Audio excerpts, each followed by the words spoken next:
The following is a special presentation of TNN Motorsports. Today, the NASCAR Winston Cup teams are in Dover, Delaware. Bobby Labonte is on the pole, hoping for his first win at the Monster Mile. Now we go trackside for the command to fire the engines for the Miller 500. Gentlemen, start your engine.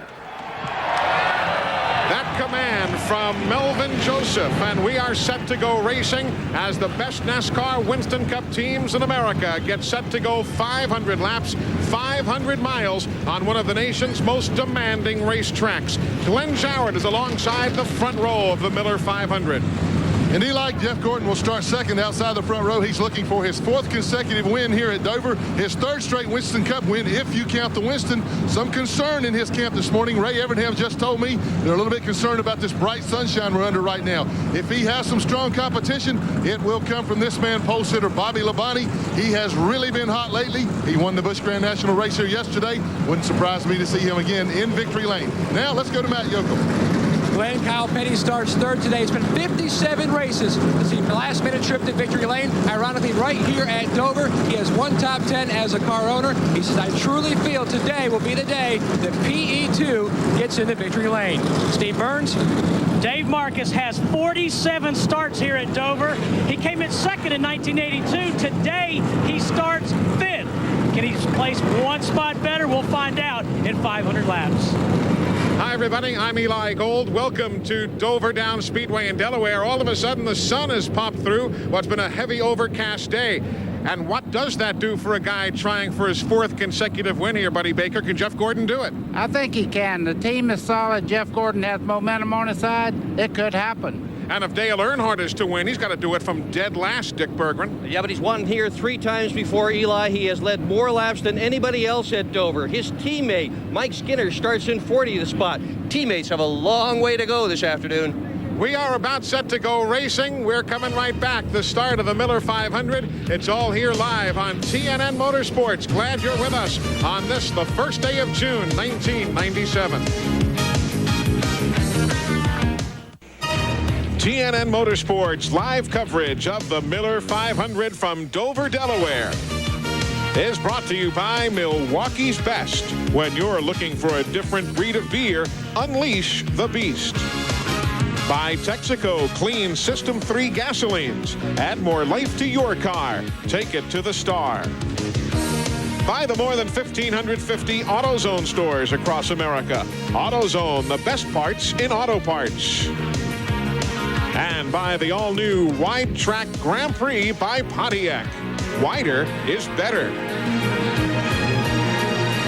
Welcome back, everybody, as the field is about set to roll off the pit lane here at the Monster Mile in Dover, Delaware. If you're curious why we have kind of rushed right on through our pre-race activities here and dispensed with the normal interviews and why the engines are already fired, the sun that has popped through the clouds is apparently a very unexpected visitor today and may not be with us for too long. The weatherman says there are some significant chances of rain mid-afternoon, middle to late afternoon.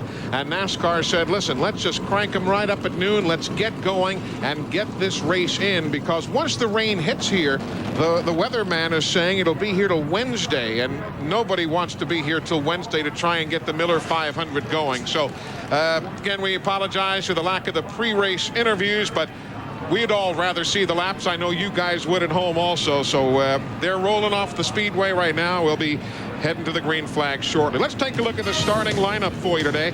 Bobby Labonte, second straight pole at Dover. And you know, Jeff Gordon going for the record fourth straight win here. Kyle Petty, the 1995 race winner, and Joe Nemechek, his last top 5 finish was here.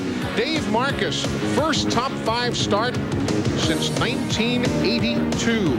Dale Jarrett, he is always strong here. Mark Martin has finished in the top 5 the last 5 Winston Cup races. And David Green's first top 10 start in Winston Cup. Ward Burton, he was 7th here last September. Ernie Irvan, 4th in the 96 running of the Miller 500. There's Kenny Schrader. Last win was here back in 91. Bill Elliott, leader in 9 events at this Monster Mile. Ricky Rudd has 3 Dover wins. Hut Strickland of Calera, Alabama.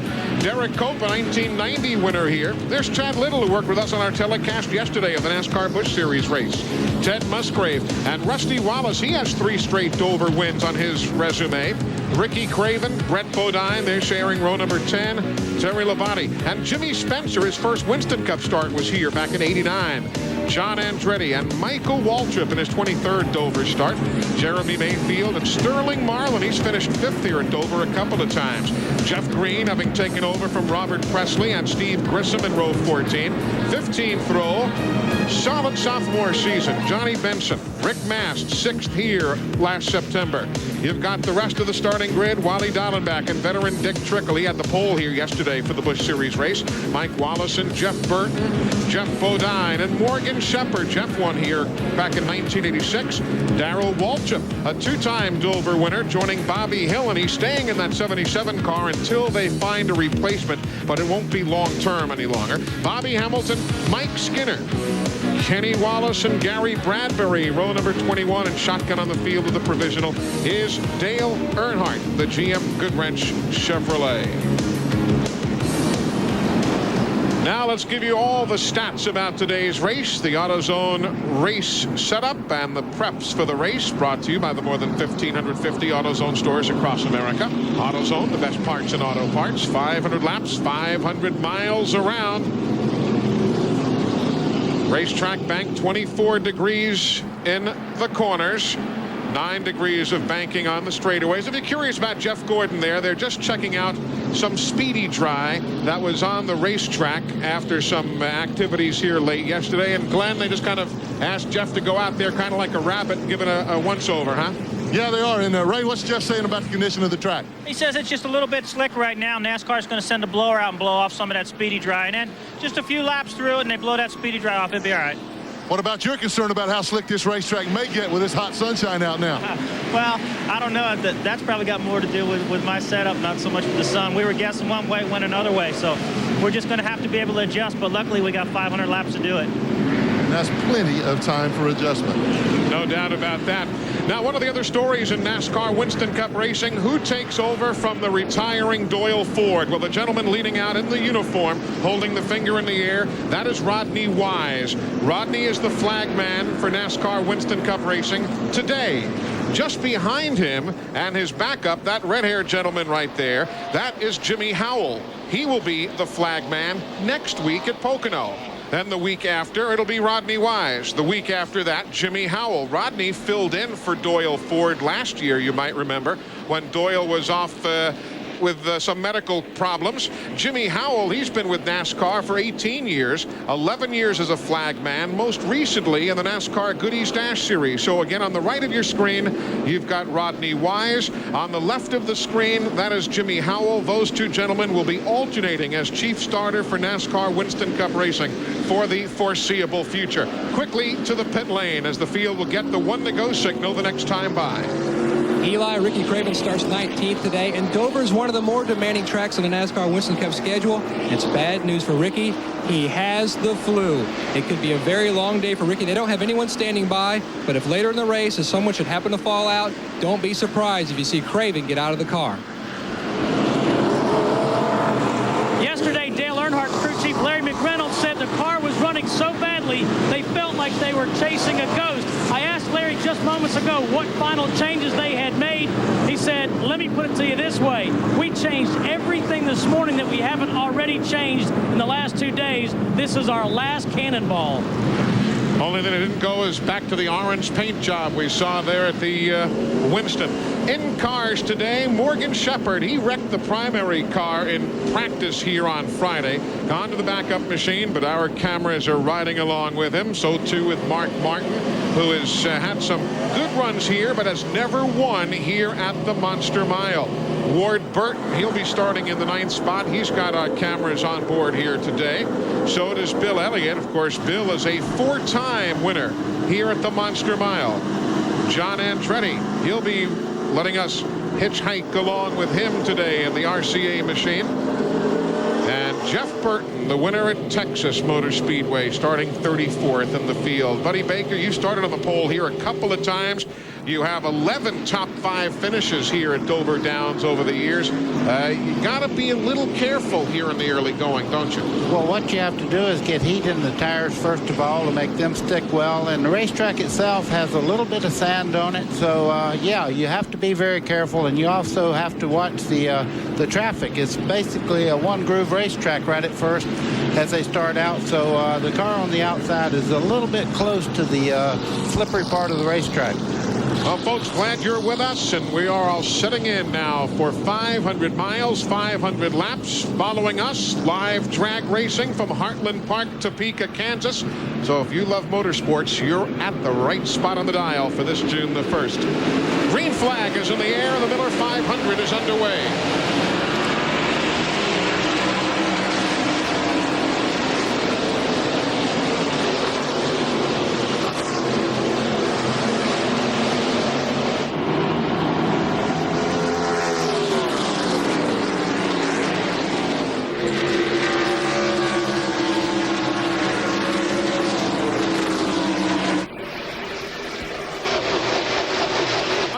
Complete here at the Monster Mile, but there's something wrong with Ward Burton. Car is decidedly off the pace. You see him there in the bottom of your screen. It's the number 22 car. Everybody is going by him. He's almost certainly going to pit this time around. Ward Burton carrying the hopes of Pontiac here today. After a Pontiac win yesterday in the NASCAR Busch Series. Trouble in turn number 4, Sterling Marlin. No yellow yet. No yellow. What a stretch that team has had of late. They have not put out the caution. Eli, you can see the left rear tire is flat on the 4 car as he comes around into the pits now. Green's still out. Bobby Labonte from the Busch pole continues to lead. They're going to work on Sterling Marlin's car, while Glenn Jarrett, what have they figured out on Ward Burton? Well, Eli, they're kind of scratching their heads. They don't really know what's wrong. They're having Ward to switch the ignition boxes right now to see if he can come up to speed. The car simply would not come up to power. So they hope that's all that it is. We'll show you another look at exactly what happened to Sterling Marlin in the corner. Already in trouble there, and you see around he goes. There goes the tire. Yeah, you can see the tread part of the tire actually roll off. You saw Dale Earnhardt just go by him to the high side as Sterling spun. Good battle now between Dale Jarrett and Joe Nemechek, as Jarrett will move up into the 4th spot, moving Nemechek back to 5th. That's Ernie Irvan right behind in 6th. They have gone back to the normal, if you will, paint scheme for the Texaco Havoline car after honoring Davey Allison and Texaco's involvement in the sport with the old paint scheme at Charlotte. Bit of a surprise they changed because Davey won here 10 years ago.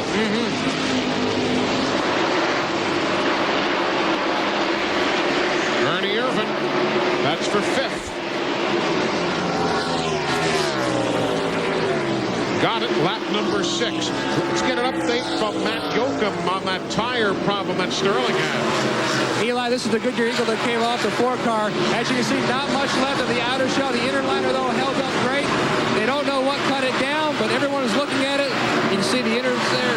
It's going to be a tough day for Sterling Marlin. They had a great car off the truck. He struggled a little bit in qualifying, but they said they put a great race setup under it, so keep an eye on him, but it's going to be a long way back to the front. And, buddy, that's a great look at one of the major innovations over the years, that inner liner inside a super speedway tire. Eli, I actually tested these things before they ever started using them on major speedways, and I guarantee you save more race cars and more drivers than any one thing.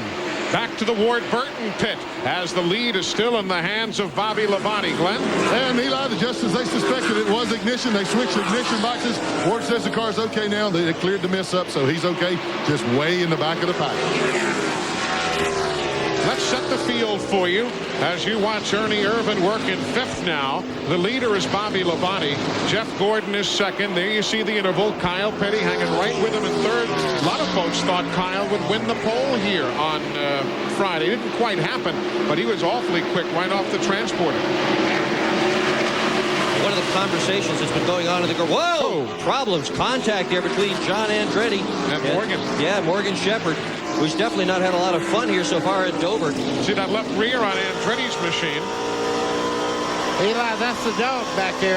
That dog jumped about 4 foot just there when he hit. How is Nipper and Chipper leaving a little trail behind them? They were talking about Kyle Petty and how well he has been running. And the big joke in the garage has been that when you see Kyle Petty's name at the top of the speed charts, and he has been at the top of the speed charts for much of this weekend, it means the drivers need to go into the corners a little bit more gently. That is Kyle Petty's style. He soft pedals in, picks up the gas quickly, and rockets out. And he has been a rocket here all weekend. And Matt, those guys have had more spring in their step this week than for a long time. Eli, you're exactly right. You are now seeing the benefits of the relationship between the 43 and the 44. This was the first qualifying engine that David Evans built for a non-super plate race. What they do is David builds the qualifying motors for the 43 and 44, whereas the 43 box builds the race engines. He was extremely proud. He says this is just the start. And if you're just tuning in, this is just the start as well. We're only 13 laps into the 500 miles. That will make up the Miller 500. Back up front, Bobby Labonte leads. Jeff Gordon is second. Kyle Petty third. Dale Jarrett fourth. Ernie Irvan runs in fifth ahead of Joe Nemechek sixth. Dave Marcus is seventh. Then Mark Martin, Hutch Strickland, and Bill Elliott. Welcome back, everybody, live at Dover Downs Speedway in Delaware. 19 laps complete with Buddy Baker, Dick Berggren, and the rest of the crew. I'm Eli Gold. That is the race leader, Bobby Labonte, who has already picked up 2 wins in his career from the Busch pole. And you know something, Glenn Jarrett, he's starting to lap the rear of the field already in 19 laps. Oh, absolutely. Those cars that he's coming up on had to get out of it for a little while to miss Sterling Marlin's problem there. And Bobby is running great lap times now, but he is reporting the car has gotten just a little bit loose. I'm going around polling some of the guys right now. Dale Jarrett's car, he says his is pretty good right now. Ernie Irvan, who has moved up to fifth, says his car is way too tight. So as Ray Evernham told us, they guessed at the setup. This sunshine's got them guessing again. And you're looking at 39th and 40th on your screen right now. Bobby Hamilton and Dale Earnhardt. And there's that green car. That's Bobby Labonte, just about to put a lap on Wally Dallenbach. Wally is in the 40 this week, subbing for the injured Robbie Gordon in the aftermath of the injuries that he had last week at the Indianapolis 500. And now these front 2 are closing in on Earnhardt and Hamilton, trying to put them a lap down in the first 25 or 30 laps of the day. Hard to imagine Dale Earnhardt going down a lap here at Dover, Delaware, where he has enjoyed so much success. But here comes Labonte in that Pontiac. Just 0.7 of a second, Steve, away from putting Earnhardt a lap down. Eli, it was just a few laps ago. Larry McReynolds radioed Earnhardt and said, the leaders are just 5 seconds behind you, and we're just 23 laps into this thing. So, as you said, big trouble for Earnhardt. He's fighting a loose race car right now. And he has finished in the top 5 in both events here a couple of years ago. Third in June of a season ago. The man's got 3 victories here, so it's not that he doesn't know the racetrack. Eli, right now, Bobby Labonte is so dominant. Look how he's catching Earnhardt. He's catching him 0.3 of a second a lap right now, and I mean, he is really closing in a hurry. And Bobby Hamilton as well, who has also run very well here at Dover. He is in a backup car, having crashed early on in the practice periods here. Look at the interval. Labonte right on Earnhardt's back bumper. Wow. We are at lap 24. If you're just tuning in, that green number 18, that's the leader. And Mike Wallace and Hamilton and Earnhardt all about to go a lap down. Darrell Waltrip also just ahead of them. Earnhardt going to make a move now, making it too wide. That's going to make it a whole lot harder for Labonte if he can keep it down there. So far, so good. The leader can use traffic for his advantage. So can the guy trying not to go a lap down.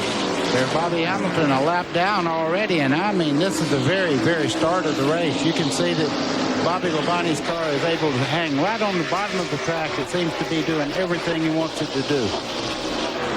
Not the same car he won the pole with here last fall. That car, well, according to his crew chief, he killed it. At Bristol, the big crash. Remember when he got out of the car at Bristol and kicked the car? That was the car. This is the replacement. He You can't kick about this one, though, can he? Oh, here he goes. 26 laps. There's a good example of a car that's really handling. You can see the 18 on the bottom. Earnhardt went up nearly into the gray part of the racetrack, pushed up very hard in the middle part of the corner. Point out that the weather is very different from what everyone expected. Looking at the weather map, we expected overcast skies. That is what was forecast. That is what the crew set up for. No one set up for sunshine, and we've got it. But we should also say that the sunshine is expected to be short-lived. Weatherman says the rest of the afternoon will be under heavy overcast. Eli, Kyle Petty has already moved into second place. While we were watching the lead car trying to put Earnhardt a lap down, Kyle Petty took over second. There you see Kyle of the 44. Gordon's also not feeling great today. Jeff Gordon has also got the beginnings of the flu. Look at this. Look at this. This is super. Not for the lead. Instead of that, it's Earnhardt trying to prevent going a lap down. Couldn't do it. Finally had to yield. Down around goes Bobby Labonte. Caution on the speedway. Wave Sterling off. Wave Sterling off. Unbelievable. Unbelievable. Lap 29. Caution on the speedway. Eli, Kyle touched him just a little bit on the left rear corner, and that triggered that accident. And Earnhardt hustled but could not get back to the stripe before the race leader, Kyle Petty. So Earnhardt did not get his lap back. Bobby Labonte, as you see, has not even bothered with the pits. He's going right to the garage area. Unbelievable. Caution, lap number 29.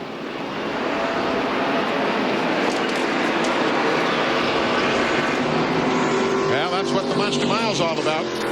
We'll take another look at it, guys. Let's watch. You see Kyle coming up on the inside there. He's running very, very fast. Right there, the nose of Kyle's car kind of goes up. Bobby comes down to get off the corner. Well, they just barely touch. Sure they touched? It looked like it. After looking at it real close, it looked like, yeah, it looked like they touched just a little bit. The angle we had. We'll take another angle here. Let's see if this shows it better. There, right there. He touched him right there just a little bit. Certainly unintentional, but hey, the end result is the same. It's reminiscent of the ride Dick Trickle took into the wall yesterday in his Busch Grand National car. And look at those guys there just splitting the broadside machine of Bobby Labonte. And we had a chance to chat this morning with the coach, with Joe Gibbs. And boy, they were sky high about Bobby's chances today. Well, you could see, wow, the car was lightning fast. But when you get in lap traffic like that and you break your momentum a little bit, anything can happen. And this is Dover. It's just so easy to have problems at Dover. 29 crash DNFs here in the last 5 years. That's a lot. No marks on the nose of that car. If they touched, there wasn't much of a touch between them. I think it was just barely on the right front corner over there. And yeah, as he comes down pit road, I guarantee you'll see a little nick right there. Yeah, everybody's staring. Glenn Jarrett's waiting in the Kyle Petty pit, and he'll have a much closer look than we do. And that's a darn close look right there. What do you see, Glenn? Well, I can't see anything right now, Eli. He hasn't gotten here, but I'm standing between he and Jeff Gordon. And I've got to get out of the way here. I was standing on the air hose. That won't work. I can't see anything on the front of Kyle's car. I'm looking. There looks to be like just a little bit of tape messed up there. This will be a 4-tire change for both these guys. It's a good opportunity for everybody to change all 4 tires, to get a look at the tires. They can get an idea of what kind of wear they're going to get out of them right now and make some adjustments. We have heard some of the teams talking about slight adjustments. As I said, Gordon's car is a little bit loose. Great pit stop, Kyle Petty. Ernie Irvan, great pit stop. I think that Kyle Petty beat everybody out of there. Good pit stop. So Kyle Petty is the race leader, first time since he won here back in June of '95 on a day when he led 271 laps en route to the victory. We are back with you here at the Monster Mile, Dover Downs, Delaware. Live coverage on TNN Motorsports with the Miller 500. Bobby Labonte in the garage area. Kyle Petty assuming the lead at lap number 30. Remember, back in 1995, Kyle Petty picking up the last of what are now 8 career NASCAR Winston Cup wins. Very emotional weekend it was for Kyle Petty, for the man who was calling the shots at that point, Barry Dodson, his crew chief, in the middle of that scrum of people there celebrating, and that was '95. And now Kyle leading again here at Dover for the first time since that day. And started all the way back in 37th position that day, but he led the most laps, and he is so good at racetracks where you have to be so smooth on entry, pick it up quick, stand on the gas, and get out. Bobby Labonte. Oh, what a tough day. He could have won today. That says it all. That says it all.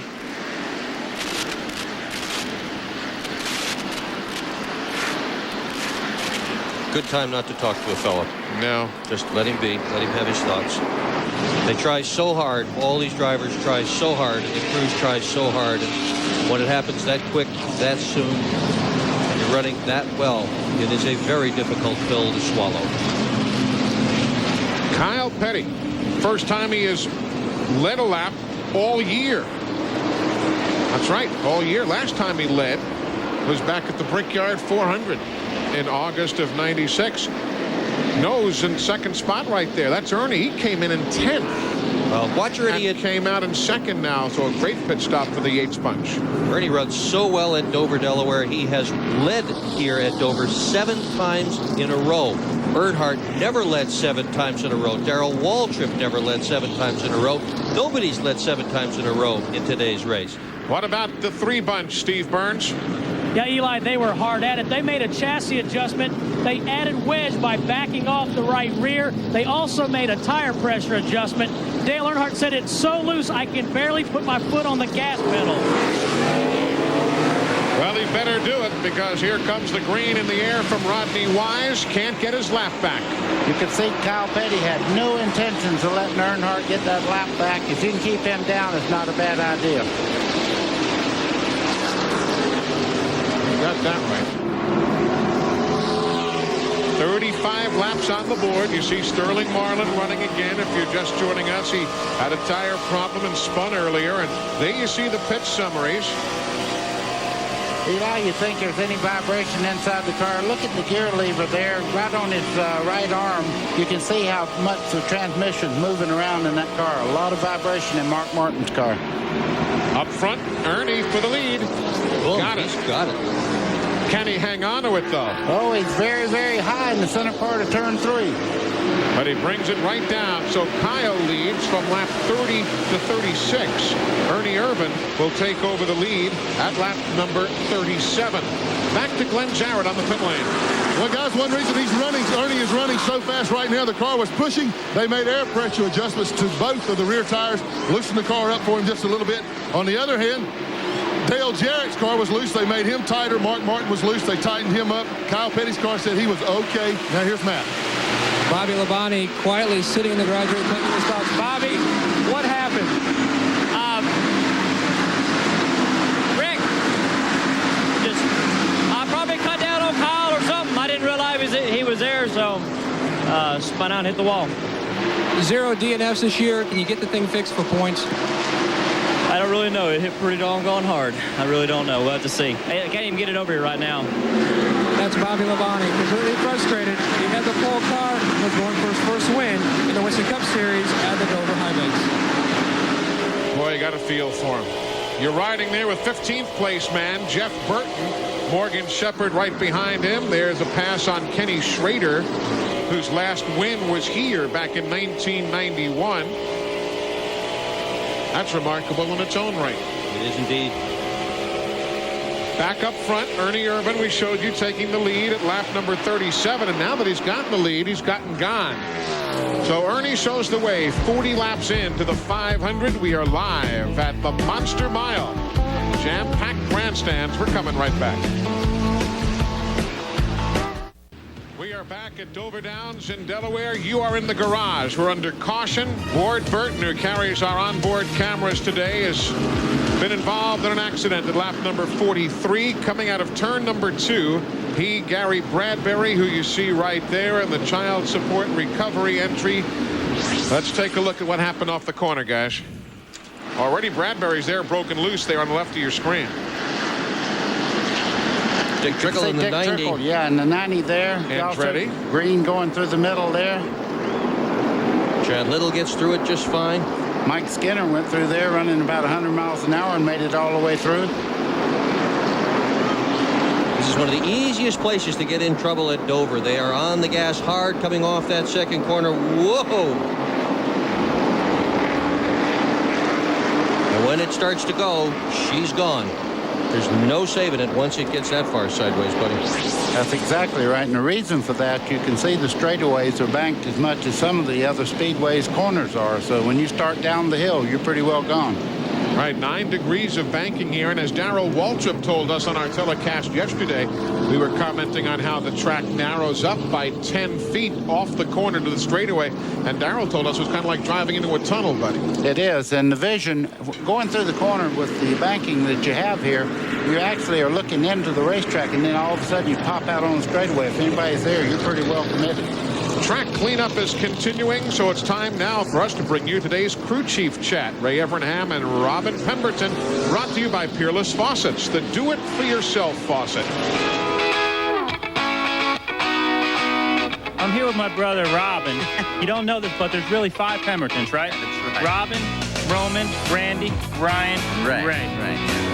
One of the guys that I copy the most when I do pit strategy, the guy that's never afraid to take a gamble, is Robin Pemberton. Robin, when you're planning pit strategy, do you have a notebook? You know, how do you know about how far you're going to go on tires, how far you're going to go on fuel, when to take tires, when to not? Well, what we do is you have people that are working for you, so you're just a manager. Again, you're a manager, so you have your people, you know, that measure the tires and the tire wear, and you've got your guys that keep you abreast on your fuel mileage. And one of the hardest things with fuel mileage is taking a gamble. If the chassis is tight or the chassis is loose, the fuel mileage goes up and down 2 or 3 tenths of a mile per gallon. So, you know, you have to watch, you know, have all the information, but you have to play it by ear quite a bit. This is a guy that's not afraid to take a gamble. He's probably won more of his share gambling than not. It's amazing. I've been in the sport 22 years. Never knew that Ray was really a Pemberton. Boy. Why don't we take a look again, guys, at some of the in-car views of what took place. This is from John Andretti's car. Well, that's David Green in the cat car just behind there. Wow, you can see going around here. Dick Trickle in the 90, Ward Burton there, Bradbury up against the wall. Just chain reaction coming off turn 2 there. And you saw the thud at the end. He's got some damage to the nose of that car. And now riding with Ward Burton again. Nothing he could do. And by virtue of that view, Matt Yoakum, really no surprise, you're with Ward in the garage. Nothing he could do is right. Yeah, you're exactly right, Eli. The crew, they're trying to knock out the front fender. They may have the front fascia pushed in on the radiator. Ward, what happened? The 19 car got loose in front of me. Slowed down, felt like I had it missed. 98 car must not have seen it. He drilled me from behind, and that was that. But MB&A does a great job for us. The team has worked hard. We just hadn't had any luck today. A tough day for Ward Burton. 4 of his 6 Dover Winston Cup starts have yielded top 5s. Tough day. Now on the restart, if you're a Hut Strickland fan, he's going to restart in 8th. He started the day in 22nd. Ted Musgrave, he'll restart in 11th. He was 17th at the beginning of the day. Jeff Burton is now up to 12th from 34th. And Morgan Shepherd in the bunch, they picked up a sponsor last week, R&L Carriers up there in Wilmington, Ohio, and that allowed them to run last week and again here this week. Morgan started 36th. He'll restart in 13th. And the green flag from Rodney Wise. And we're back underway here at Dover, Delaware, lap number 48.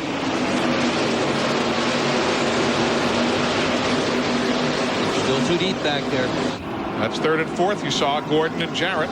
Here comes Sterling Marlin. He's fighting back, trying to get back in the lead lap, but did not make it. Ernie Irvin is really flying through the corners. That car is really hooked up at the moment. Riding with Mark Martin. A non-NASCAR Winston Cup winner here. A lot of guys. Terry Labonte and Mark and Dale Jarrett and Ernie and Sterling and Jeff Burton. A passel full of second-place finishes for those guys, but no wins among that lot. Steve Burns, you've been watching the Jeff Burton bunch, and he's moved up nicely. Yeah, Eli, you just mentioned that he had moved up. Buddy Parrott, Burton crew chief, said, Jeff, track position is changes everything. There's only 8 laps on these tires. They decided to stay out, and Jeff Bodine took on just 2 tires. So again, we're seeing track position already starting to factor. So Jarrett now making the move around Gordon right there. They'll swap positions around. Dale is in 3rd. Gordon is in 4th. What are you hearing, Glenn Jarrett? Well, remember we told you when the race started that Ray Evernham lifted his eyes heavenward in a moment of thanks that his car was a little too tight. They were worried of being loose. So they did loosen it up, and now Jeff says they got it too loose. So he's just having to back off a little bit. Mark Martin's car, on the other hand, was way too loose to start with, so they tightened it up. Now Mark's telling them they got it too tight. Man, you just can't satisfy these guys.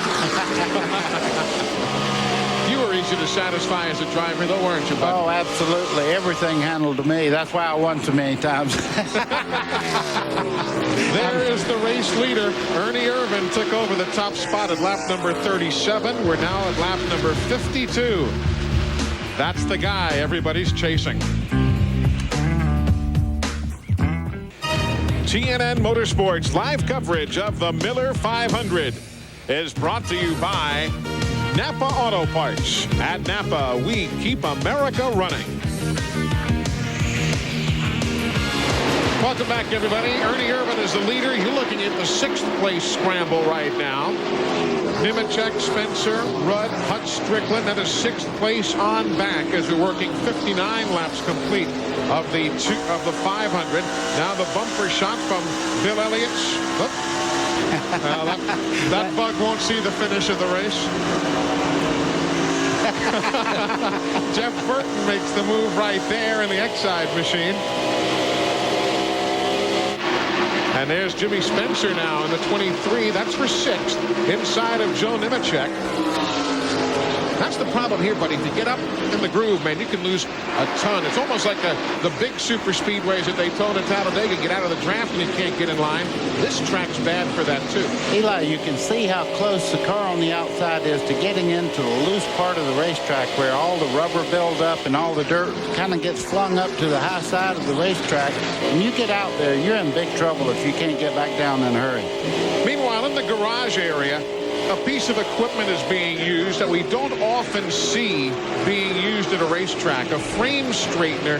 If you get into that dire of a situation during a race, a lot of times you just say, well, we're going to pack it up and go home. But Matt Yoakum looks like they are using the frame straightener on Bobby Labonte's car right down there in the garage. Eli, they are 5th in points. Every point is valuable today. They have pulled out a frame straightener. Slick Poston has a hydraulic pump. They're going to try to straighten the rear clip. The bigger problem might be the fuel filler. They're going to have to reinforce it because with the vibration that they were picking up on the high banks here at Dover, it's a little bit of a rough track. That could be vibrated loose, so they're going to work on that. They're going to work on straightening the frame. They've already cut away the caliper and lower A-arm. A lot of cutting going on the Interstate Battery Chevrolet to try to get this car back out. What would they have done in your day, buddy? And I'm not poking fun. That it's been a number of years. If when you won here at Dover or had the pole here at Dover some many years ago, if that car was in that shape, would you have just packed it up and taken it onto the house? Probably so, because point standings didn't mean as much. Right now Bobby Labonte's still got 4 hours to fix this thing and maybe get a couple more points. So why not fix it and get back out there and get what you can? They're the fastest laps by a leader. MCI, the official telecommunications company of NASCAR, showing Ernie on the 51st lap as the quickest lap of the day.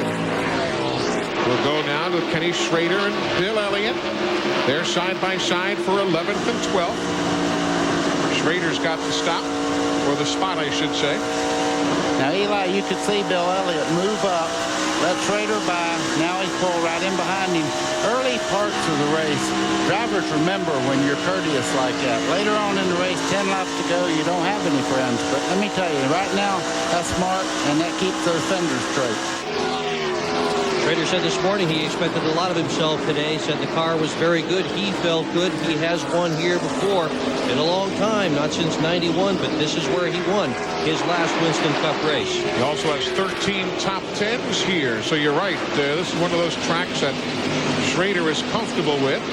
See what Michael Waltrip can do right there in the Wood Brothers number 21. By the way, he was telling me that Leonard Wood, you know the story, folks. Leonard's wife was killed in that unfortunate accident on the highway after the Winston. And they say Leonard's coming back to the track next week at Pocono. He'll be Michael at was Pocono. saying. Jack Roush had a long conversation with the drivers and the car owners this morning and updated everybody. And looks like Leonard's family is doing a lot better. There were some other relatives injured, and they're all doing better. Man, close quarters. I think that was a little too close. I think Joe Nemechek's car has really given up on him. He's just barely able to hang on right now. He needs to make some adjustments on that car to get back in the fight here. Ted Musgrave, you saw him in 14th spot there, the Family Channel machine. Very much in the middle of the fray.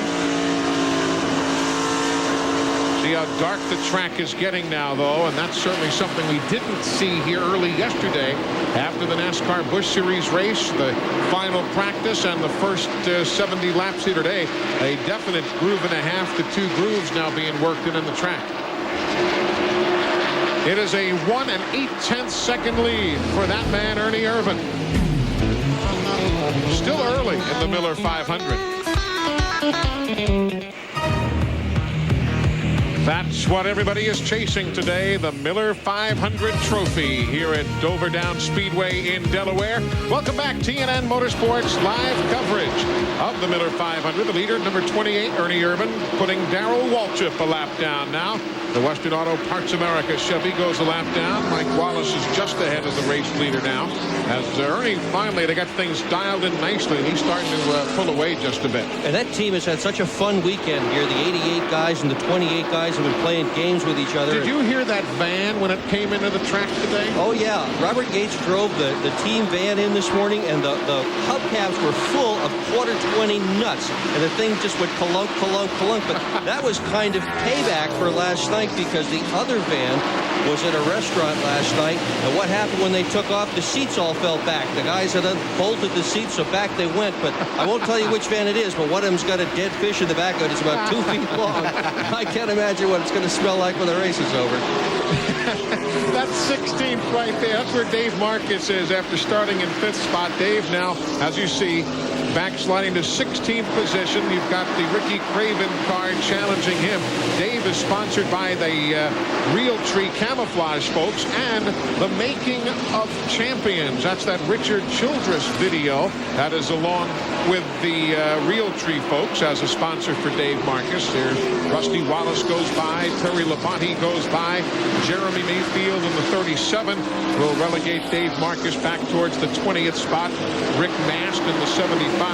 Not been a good stretch here for Dave. Eli, as good as these cars are running right now, they're in the same straightaway with Ernie Irvan fixing to go a lap down. He is flying around this racetrack. Marcus has Tom Peck working with him this weekend. He said he's really glad to have the help. He says, usually I have to ask the questions and answer them too. He says, now all I have to do is ask them, and Peck answers them. So he's a lot better off. There goes Brett Bodine. He bypasses Dave Marcus. And again, Marcus, interesting sponsorship this weekend from Richard Childress and that video of his that's called The Making of Champions. It's an inside depth of a video of Richard Childress racing from the beginning. And it's in conjunction with Mr. Jordan from Realtree. He's done the production and stuff on it for Richard Childress. But it takes you all the way back to the days when Richard began his racing career and how he's built his team and throughout all the years up to the present day. You know, we get an in-depth view of our race shop, what it takes to build the race cars, what it takes to do the engines. We show a lot of things on the video that's you can't see even if you come to the shop on tour. So that's what's the sponsorship situation for Dave Marcus here this weekend. If you're a Ward Burton fan, he has just come back onto the racetrack 34 laps down after being involved in that accident at lap number 43. So the MBNA Pontiac back out there. He's 34 laps in arrears. Earlier you saw Joe Nemechek running up front, but he is backslid now to 14th position. Glenn, what are they saying down there? Eli talked to Tony Glover, his crew chief, and he said the car was very, very tight, and Joe just couldn't turn the car in the middle of the corner or up off the turns.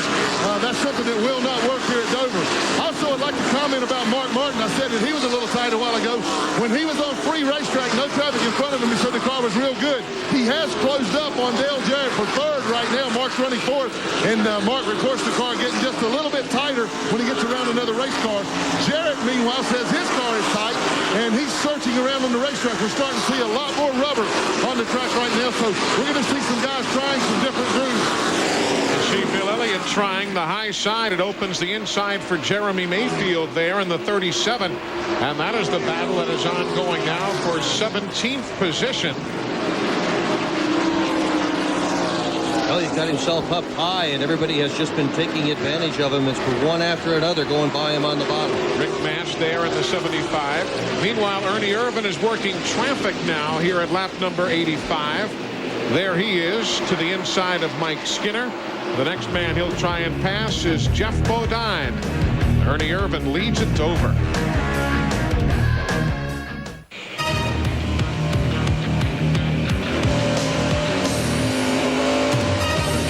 The Miller 500 live at Dover Downs International Speedway in Delaware. Welcome back to TNN Motorsports. Glad you're on board. There's Ernie Irvan, the race leader. Right behind Morgan Shepherd. He's just gotten around Jeff Bodine. There's Kyle Petty now. And those Hot Wheels are starting to chase down the race leader, Matt, closing in just a bit. Kyle Petty says this car is absolutely awesome. We're going to make some minor adjustments on our next round of pit stops. But boys, he says, I think we got something for him today. An update on his teammate, Bobby Hamilton. On Friday, they crashed their primary car, which was a brand new car. They raced it one time at Rockingham, cut the snout off, put a drop snout on. It was the Son of Concrete car. If you remember back a few years ago, they had our concrete car here. It's the Son of Concrete car. It's a lot lighter. That way they could put more lead in the frame rails. They said they thought it was going to be an awesome car, but Bobby crashed it in practice. They had to roll out the Bristol car, but he says, you know what? We're going to put a new snout on it, and we're going to take that thing to Bristol, and look out. 91 laps on the board of 500. There's Derek Cope just ahead of Ernie Irvan now. Derek, the 1990 winner of the race here at Dover, still looking for his first top 10 finish of the year, but boy, they've been so close. Oh, the Candyman runs pretty good. You can see Ernie Irvan didn't just pull out and go by him. Derek Cope's running very well. The thing that's happening right now, the reason that I think Kyle Petty can move in like he's doing, is everybody is trying to stay in the lead lap, and they're racing very hard to keep Ernie Irvan back. There you see the folks from MCI presenting NASCAR timing and scoring for you across the top of the screen as we keep you informed as to where your favorites are doing. There's Steve Grissom, 10th on that rundown, you see. He started in 28th today. He's moved up nicely. Already is just putting them away, though. Runs Dover so very well. June 94, he finished second here, led 313 laps, and then the big accident at Michigan. He missed 3 races after that, came back here in 96, finished 4th last fall. Remember how well he ran, how strong he was until an accident took him out of the lead. There is Hut Strickland of Calera, Alabama. He and Richard Broom, they had a good combination here a couple of years ago also, and when they were together with the Quaker State bunch. Those two guys are a good combination, period. They really respect each other, like each other, work well together. And the longer they stay together, the better they run. And Hut's in the top 10. He's 9th now. I think Hut Strickland really shines on tough racetracks. He goes to Darlington, nearly wins last year. You get him on a racetrack that you really have to put a lot of effort in, and he really shines. Good run for him here. Early stages of this Miller 500. Yeah, if it wasn't that overheating problem there at Darlington, you're right. Might well have outlasted Jeff Gordon to the checkered that day.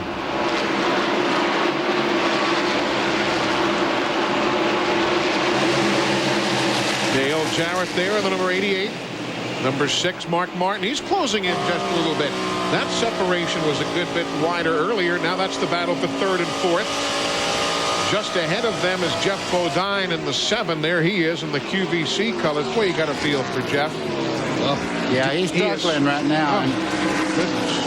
3 races in a row. They've lost engines early on. They have finished last in the last 3 races in a row. Yeah, twice with Jeff driving, once with his brother driving. They're about out of money. They say that they've either got to find a buyer for the team, they've got to find a financial partner, or they've got to do something to keep themselves going. Jeff has dropped from 7th to 27th in points since Texas. There you see the race leader, if you're just joining us. Ernie Irvan still lapping him as quickly as he gets to them. Dick Trickle is just ahead in the Heilig Myers Ford. Then Dave Marcus ahead of them. And Matt Yoakum, is there any strategy here or just pass him when you get to him? Well, Eli, the 28 strategy is they were hoping to go to lap 120. Now they're looking at maybe lap 100. Ernie is concerned that the right side tires are going away. He said this set of tires is nowhere near as good as the last set. He says the car is a lot tighter in the corners, so they've moved the window up 20 laps.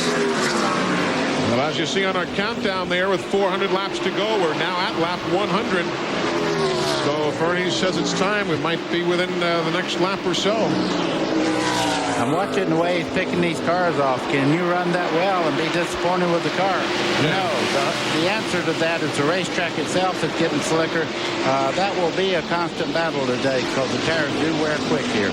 Now let's take you back there, the 88 and the 6. Jarrett and Martin with the car in between still being Derek Cope in the Skittles colors. This track, though, has kind of been like a Darlington to a degree, Buddy Baker, isn't it? When you get the tires now starting to go longer and longer.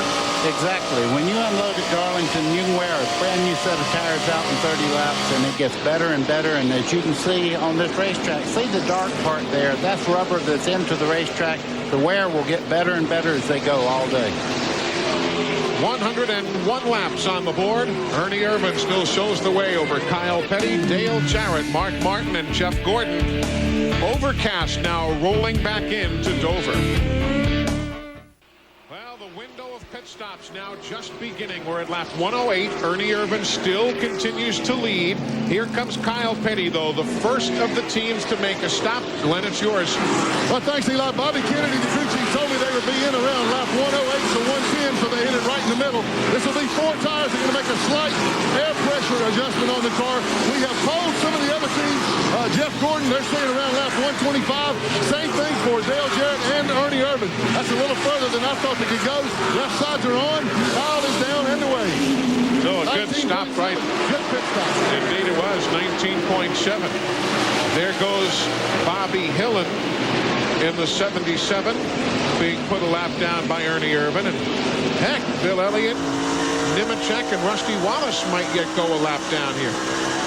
Yeah, they're fighting very, very hard in case of a caution right now to stay in that lead lap because Ernie Irvan is flying around the racetrack, and you don't have to be off that much. Maybe a tenth a lap, but boy, does it come back to you in a hurry here. Steve Grissom pitting at lap number 110. He was running in the 10th spot, and he's on the pit lane now. There goes Bill Elliott down the lap. Remember, last week, if you're with us at Charlotte, 83 laps is what Ernie led there, and he led the most laps in the Coke 600. So things really turning nicely now. Eli, that's the best camera shot I believe I've ever looked at. I love that camera angle where you can actually see the cars work in the corner. You can see every bit of movement from the shocks right on down. That was the 17th place man who just went a lap down, Joe Nemechek. I'm watching Ernie Irvan. He's really driving a very, very heady race. In the corner, he goes in on the low side, lets the car kind of diamond the middle part of the corner, and then comes off low. He's not using. You see how high he is there? Now watch him cut down and really get a good run coming up out of the corner. Save the tires. Save the tires. Kyle Petty right now is running a full half second a lap faster than Ernie Irvan is. Kyle with those fresh 4 tires on the car. Ernie did the same kind of deal here last year, if you remember. Yeah, he did. Look how close he is to putting Rusty Wallace a lap down. Rusty, another 3-time winner here. Here comes Kenny Wallace now. David Eft is handling the crew chiefing chores for that team. Phil Martasi, the team owner, fired crew chief Gil Martin and shop manager Eddie Jones earlier in the week, and David Eft on board now as a consultant is the term he had talked about. Here comes Joe Nemechek in for service. Matt Yoakum. Joe Nemechek will be coming down pit road 35 miles miles an hour. An update on Ricky Rudd. He says they should be coming in on 2 to 3 laps. He says, guys, don't touch a thing. This car is great. We shouldn't make any adjustments. Joe Nemechek is in. Right side tires are going on. Back upstairs, Eli. We'll see exactly how quickly this stop goes. You saw Hut Strickland just go by in the Circuit City number 8 machine. Eli, we're fixing to find out what the advantage of Kyle Petty stopping and getting fresh tires on that car. Right now, he's almost a full second quicker than 28 car of Ernie Irvan. He's out there making up valuable time. I think stopping early, he's going to force the hand on these guys to come on in. And here comes Rusty Wallace down the pit lane now. Also coming in is Ted Musgrave. New fuel man, new gas man on the pit crew this week. Donnie Epling. Of course, if you say that in the garage area, nobody knows who you're talking about. Everybody knows him as Fat Boy. That's what he wants to be known as. That's what he wants to be known as. He said, don't call me by my name. I'm Fat Boy. He says, nobody will know. Tell you what, he can sing. And that is he right there with the gas can going in. Yeah, he's a great country music singer. Has a CD out. And a stop of 20.8. Here comes Jeff Gordon now, lap number 118, Glenn. And Eli, he hasn't been happy at all with the car. He said it was loose getting in and tight coming off. These guys have worn the rubber about off of these Goodyears. They're getting great wear out of these tires right now. They've gone about 90 laps since they pit. Jeff's here. This will be 4 tires. There will also be some kind of adjustment to the car. I don't know yet. They haven't told me what they're going to do, but they will make an adjustment to try to better the car to Jeff's liking. He's not happy at all with it right now. Ricky Rudd in for the attention of the crew. Well, 17.3. Everybody else is in the 20-21 second range. Great stop right there. Let's see what Ricky Rudd's bunch does, Matt. Ricky Rudd already stopped down pit road. A 4-tire stop for the Tide Ford. Ricky has won at Dover 3 times. He says, hey, it's been 5 years. If we can get this thing back in here. The tires that have come off the right side look really good. The left side's going on. A good stop for the Tide Ford. And he's down and away. And now we're to Ricky Rudd's part of the year as Ernie Irvan comes in now. The race leader will pit at lap 121. We said we're at Ricky Rudd's time of the year. Of all of Ricky Rudd's victories, only 4 have come before Memorial Day. Now we're after Memorial Day. Now it's Ricky's turn, but here comes Ernie Irvan. The 28 comes to a stop. This will also be 4 tires and fuel for Ernie Irvan. He said the car progressively got tighter and tighter and tighter over the course of the run. They're going to try to free the car up. No major wedge adjustment as the left sides are on. The right sides are going on as Raymond Fox puts on the left side. Good stop. He's down and away. A super stop there, 17.9. Jimmy Spencer is in. Dale Jarrett is in. Terry Labonte in for stops. Back downstairs. Well, guys, Dale Jarrett waited 1 lap after Ernie Irvan pitted before he pitted so that he could lead a lap on the racetrack, get those 5 bonus points. He has the most bonus points of anybody this year. They're making a chassis adjustment to the left rear. The car was a little bit too tight for Dale Jarrett at the end. It's a 4-tire change to help make the chassis adjustment. And next will be Mark Martin. And he's coming into the pit right now. We've moved right next door. He's next door to Dale Jarrett. Mark wanted to wait until Dale was in and out so he'd have plenty of room on the exit.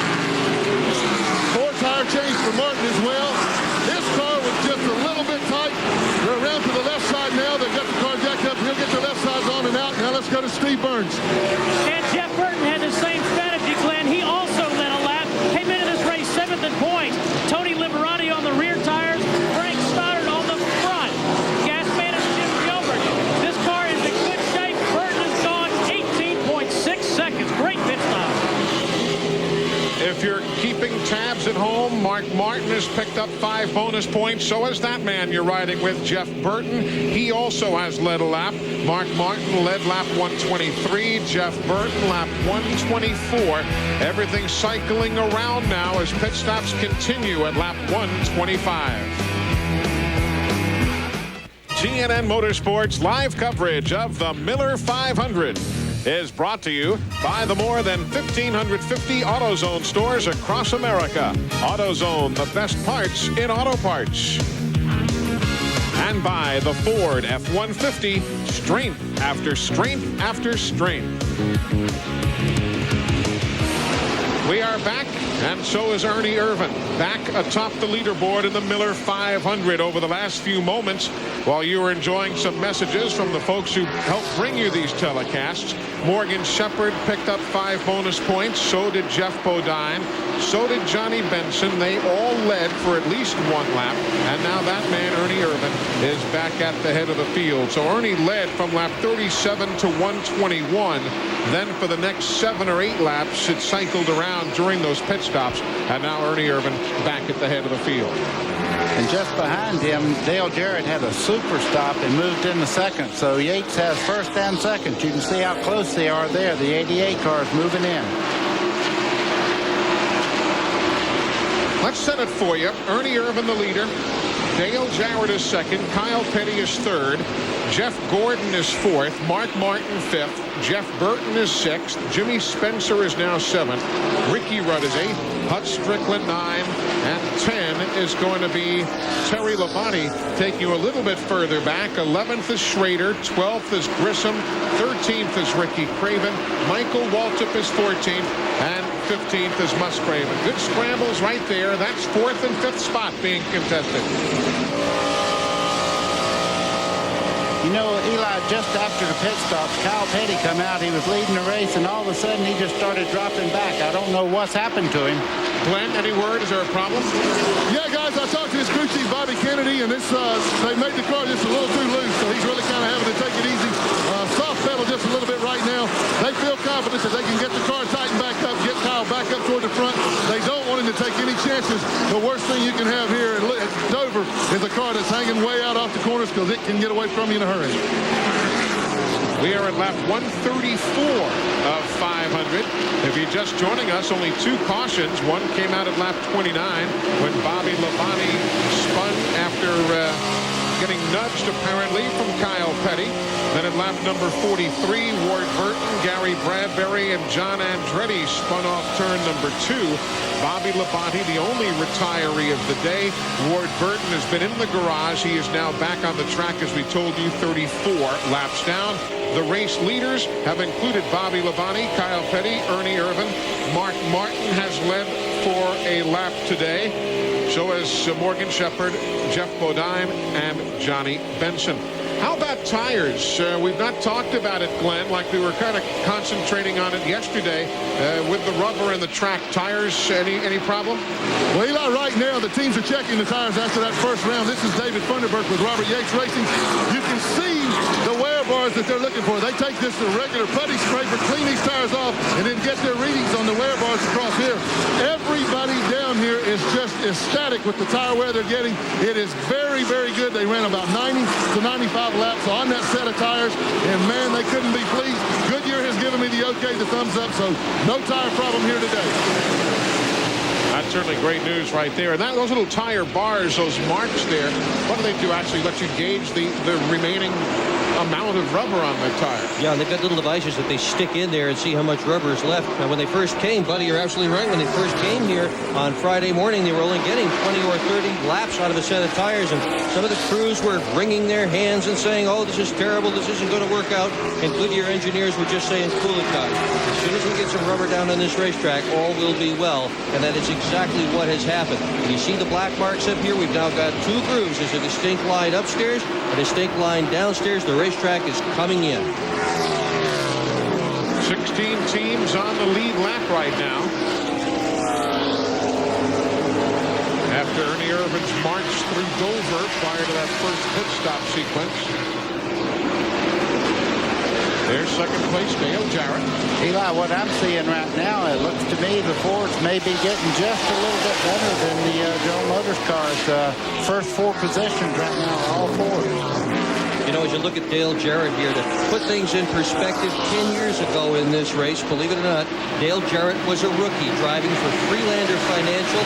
He started 23rd, finished 35th, broke a transmission, earned $3,200. There was another fellow in the race, a guy named Buddy Baker, who finished 11th, driving the Crisco Oldsmobile. Let's don't talk about that one. Well, you won $3,400. That's not too bad. And Davey Allison won the race as a rookie, driving for Robert Yates. The old Crisco car, I remember that. Hey, if you're a Terry Labonte fan, he's now broken into the top 10. He's running in 9th right now.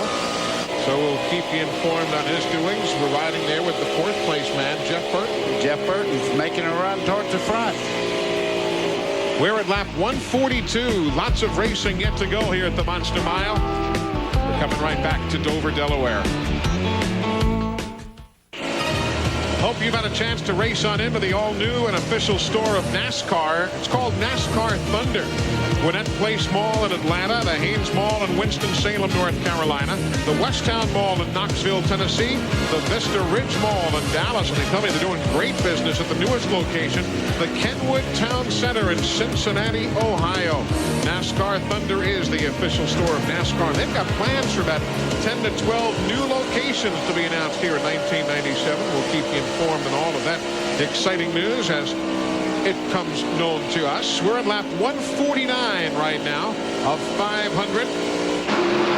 There is our race leader, Ernie Irvan, took it over the lead most recently at lap 129. We're at 149, but again, he also led earlier from lap 37 through laps 121. There you see how it all stacks up today with the lead changes. Of course, you can't count out Jeff Burton. He's running in 4th. And that's enough, too, because he's a solid racer. But he's got Buddy Parrott, and there's all sorts of superstitions that goes with that. Isn't that right? Yeah, in particular, one restaurant, a place called the Blue Coat, Eli. In 1984, it all started when Buddy, Richard Petty, and George Colwell, who is now Jeff Bodine's gas man, all went to the Blue Coat. The next day, they won here at Dover. In 1990, the night before the race, he went with Derek Cope, Bob Whitcomb, and some of the guys, and George Colwell, and they won the race. Then Rusty, 3 in a row, all with a Blue Coat on the menu the night before. Well, they hadn't won since, so last night Buddy Parrott rounded them all up, and 15 guys went to the Blue Coat restaurant. But George Colwell is gas man for another team, so they didn't bring him along, and Buddy said, if we don't win today, I'm going to tie that guy up. We're going to the Blue Coat come September. But they're not superstitious. Oh, no, of course not. No. And this sort of stuff has nothing to do with winning automobile races. I'm superstitious. I mean, I go to Sambo's restaurant every night before we have a show at Dover. So well, even if you're not superstitious, the crab there is so good that it's worth the trip. Jimmy Spencer was there the other night too, having a big dinner. There is Jimmy in the 23 machine. That had to be serious damage when he got there. You are talking about Jimmy, I trust. Jimmy Spencer. I would never say anything like that about you, Eli. Thank you, buddy. Spencer's having a super run, Steve, and they're climbing the leaderboard now up to 7th. Eli, exactly. He started 22nd. I just spoke to Donnie Wingo, and he echoed what Glenn Jarrett said just laps ago. The tires on this Ford are in great shape. Jimmy says it's just a little bit tight right now, but again, great tire wear for the Ford of Jimmy Spencer. Would you rather have it a little bit tight, though, than a little bit loose here at Dover? His best finish ever at Dover, 6th the spring this race last year. Started the weekend out in a bad note. He brought a Busch Grand National car here, put Ed Spencer the 3rd in it in the first practice session. Boom, he found the wall and flattened the back end of it. And things have been going a whole lot nicer for Jimmy Spencer ever since. Well, Doctor, let me tell you, there's no such thing as a little bit here. You could, just like Kyle Petty, he was just a little bit too tight. He loosened the car up just a little bit. He's drifting back through the field in a hurry right now. Yeah, I had a conversation in the garage with Ernie Irvan about running loose. He says, anybody who tells you a loose car is okay here is telling you a story. That wasn't exactly the language he used, but I think you get the idea. He said, you never see anybody push into the fence, but you see him back into the fence. Up front now, we watch Mark Martin there. There's Ernie Irvan going around David Green. David in the 27th spot. There you see Dale Jarrett closing in just a bit. Going back to Mark Martin, take a look at the guys in the truck saw him doing with his in-car camera. If you think these guys are totally busy, watch this. This is at speed. This isn't under caution. I don't like that piece there. I just think I'll take it down. You know what that was? That's the roll bar padding over right in front of his eye. Apparently, he wasn't able to see out enough. He reached up and pulled that off so he get a little bit better vision off the corner. It's getting close here. Look at this for first and second. Teammates, Irvan in the 28, Dale Jarrett. Robert Yates, don't watch. And all the while, they're about to put the 15th place man, Ricky Craven, a lap down. He's in the Budweiser number 25. Irvin is setting a torrid But pace Ernie here. can't stay low. You see that right there? Even though he is trying to diamond the turn a little bit, it's really letting Dale Jarrett close right in. This is a story we've watched every place that Dale Jarrett goes. He sets that car up to run right around the bottom of the racetrack if at all possible. And right now it's the quickest way around. He's closing in on Ernie Irvin. If you're curious about Bobby Labonte, by the way, he came out, made a couple of laps. He is 126 laps down, and he's just gone back to the garage again. So Bobby Labonte still trying to rebuild the Interstate Battery Pontiac after that accident at lap number 29. He is back into the garage again after making a couple of quick 1 mile runs here at Dover. Lap 160 under overcast skies. Hope you're keeping tabs with us here on TNN Motorsports and with NASCAR online at www.nascar.com. They've got all the late breaking scoring updates, all the news, everything you want to see. You'll also be able to log on and find out that Ernie Irvin is still the race leader here. NASCAR online at www.nascar.com. Looked as though Dale Jarrett was going to close right in, and Ernie scooted away again. Looked like he looked in the mirror and said, I don't think so. I'm going to move on out here a little bit. That he's really taking care of the tires, Eli. When he goes up the center part of the corner there, he's not really putting a lot of friction on the right front trying to make it hold the bottom. Seems to be working right now. Folks from Napa bringing you the running order across the top of the screen. At Napa, we keep America running. You see the speeds along with the positions and the driver's name. Those are the speeds of their most recently completed lap. Other battles. Let's take it to 9th place right now, where you've got Terry Labonte and Ken Schrader. We saw them moments ago, and they're battling. So too these guys for the lead. And believe it or not, they're running a little bit faster right now than they were on the fresh tires. The sky is clouded over a little bit. We got a little bit more rubber on the racetrack, and the pace has not slowed down at all. There you see Grissom and Labonte. We were talking about them seconds ago. That's 9th and 10th. Terry's moved up very quietly, Matt. Eli, consistency is what won Terry Labonte the championship last year. And believe it or not, he has finished, he has gone 24 straight races running at the finish. And he's using that strategy today. He said today will be a race of survival. We're just going to hang back and let the race come to us. And that's exactly what he's doing. He's moved from 21st to 10th. The car after happy hour was bad loose. They made a lot of adjustments. They have not touched it over the last round of pit stops. The car is just way fast and going to the front. And Steve Grissom, too, just ahead of him there in the 41. Remember, he had a great run last week. Started 27th and finished 11th at Charlotte. Taking some of the Chevys a while to get into gear here, Glenn, today. Well, it has, Eli. You know, I've been running around like crazy down here, running my tail off the track, trying to find out what's going on. The Ford cars, the first four up front, are in great shape. But the next General Motors cars, Kyle Petty and Jeff Gordon, are very, very loose. I tell you, it's been tough down here trying to keep up with all this stuff. I hadn't had a chance at all to catch my breath. Oh, I thought he had me on camera sitting in the chair down there. It's awful hard to hear down there as well. Yeah. Just trying to keep up, but it's so loud down there that trying to talk to the crew members is nigh into impossible. 171 laps on the board. Yeah, there's old hard-working Glenn Jarrett. We caught you. Welcome back. The Miller 500 rolls on here at the Monster Mile. Ernie Irvin and Dale Jarrett having lapped around the 15th place man, Michael Waltrip, moments ago. Remember, Opryland USA, the official destination of NASCAR. For more information on Opryland and all that there is to do there, and there is a ton of stuff to do, 615-889-6611. Give them a call at that number. The phone number's open Monday through Friday to answer all of your questions. There you see the leaders going around Darrell Waltrip. There's what remains of the Interstate Batteries Pontiac.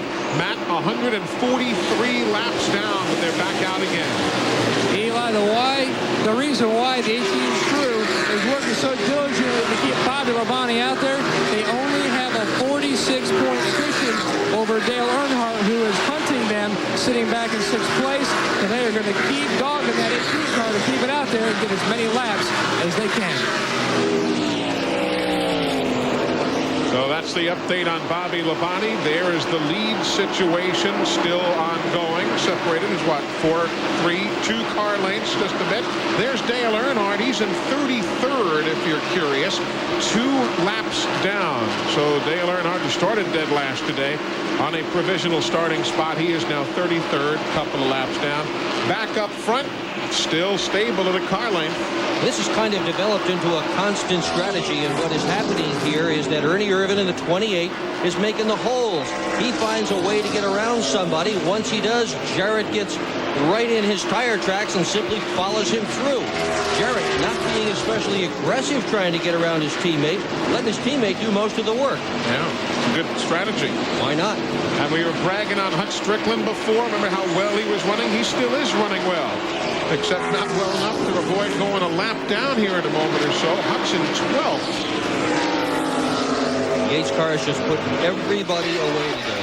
We're at 182 laps of 500. I mean, we're not even seeing halfway yet. A couple laps ago, Michael Waltrip came in, made a pit stop. He had been 17th. He had just gone a lap down. 22, Ward Burton made a pit stop as well. His car all banged up from an earlier incident here. Eli, you made a good point, though. You can see Hut Strickland in the 8th there. This is the 3rd lap they've run nose to tail like this. He's just off at 1, maybe a little bit in turn 3, maybe a little bit in turn 2. But whatever it is, it's just enough for them to run him down.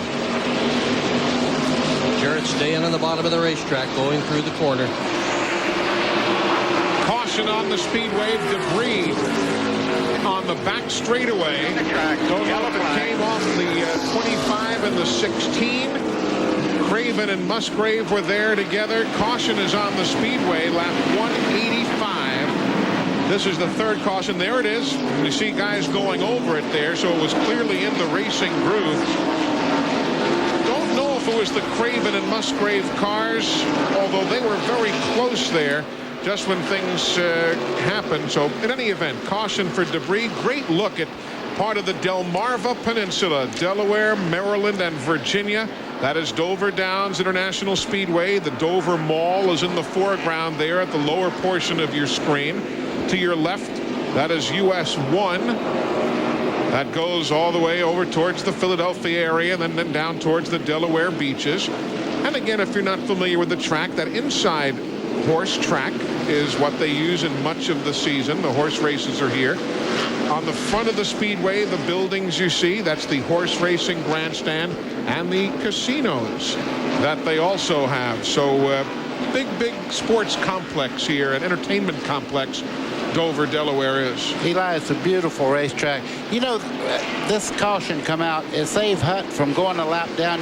That's why they race the lead car as hard as they possibly can. Now the caution's out. He goes all the way around the racetrack, comes right back up. This will really help Gordon and Petty both. Petty was complaining of a loose race car. Gordon was not happy with the way his car was working. Now they're back in contention again after they get to work on the cars. The other thing you saw from that aerial shot were 110,000 fans, a record crowd, biggest crowd ever to come here to Dover, Delaware. Did you see what they wrote about Dover in one of the big business magazines the other day? Yeah, it's one of the 100 hottest growing companies in America. Business Week magazine I saw that. As one of the 100 fastest growing small company. 87 million in sales. This racetrack and the casino, 14 million in earnings, a net increase of 47.9%. Call your broker, I guess. Horse racing handle, they were telling us, has gone sky high to like 3rd or 4th best on the harness scene across the country. Nice to see under the leadership of Dennis McGlynn and all the guys here at Dover. Let's go down to the pit lane and get an update.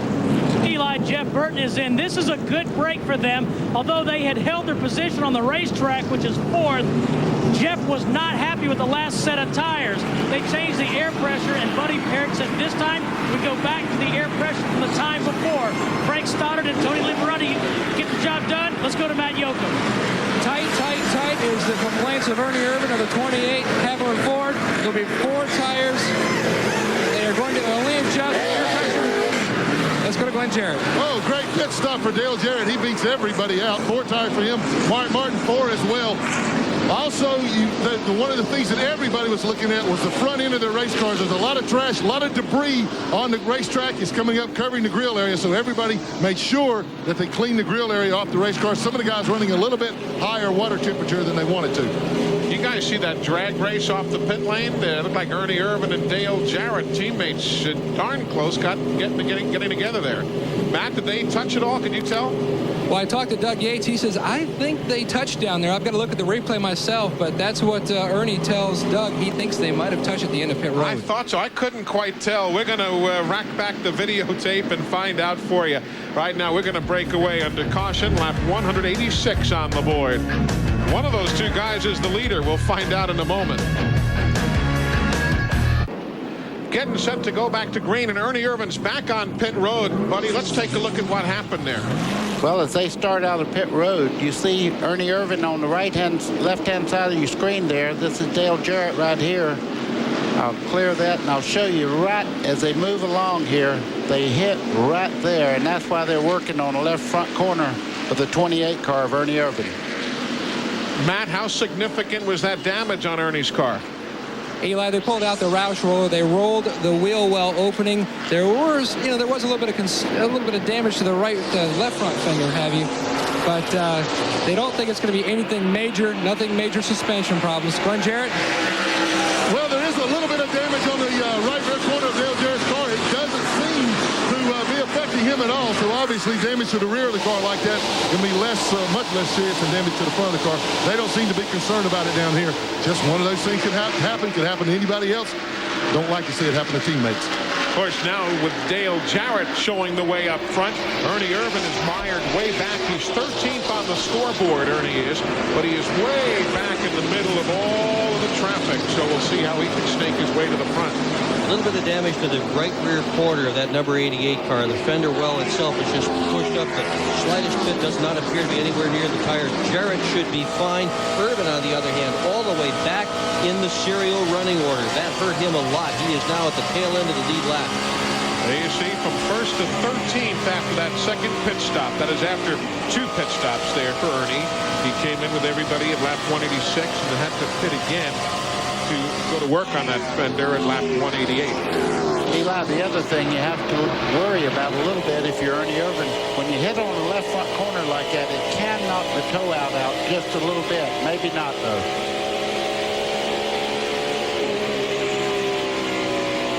Riding with Jeff Burton right now. Crew Chief Buddy Parrott, 45 wins, including Texas. He's won here with Richard Petty as his driver, Darrell Waltrip as his driver, Rusty Wallace as his driver. Parrott, one of the sharpest crew chiefs of all, and he sure knows how to win here. And do you realize that the 99 Jeff Burton has outscored all drivers on super speedways this year? Do you realize that? Terry Labonte is second, Jeff Gordon is third. Talking super speedways alone, no one's done better than Jeff Burton in points. And he was so strong here yesterday in that Busch Grand National race. Almost won it. Got himself into second position. Couldn't quite take the lead away from Bobby Labonte, but what a great job he did. So that is a very strong team. Keep an eye on the 99 car. He will do some business today. Great view from the Brute blimp overhead. If you're a Gary Bradbury fan, he has just taken his car to the garage area. Hasn't quite been right since that lap 43 accident, as you see second place now. Second, third, and fourth on your screen. It looks like the adjustments they did on Jeff Gordon's car, the third car in the shot right there, seems to be working for him right now, but the tires hadn't really got hot. Jeff fell off after about 10 laps, but right now his car is running just as well as Ford.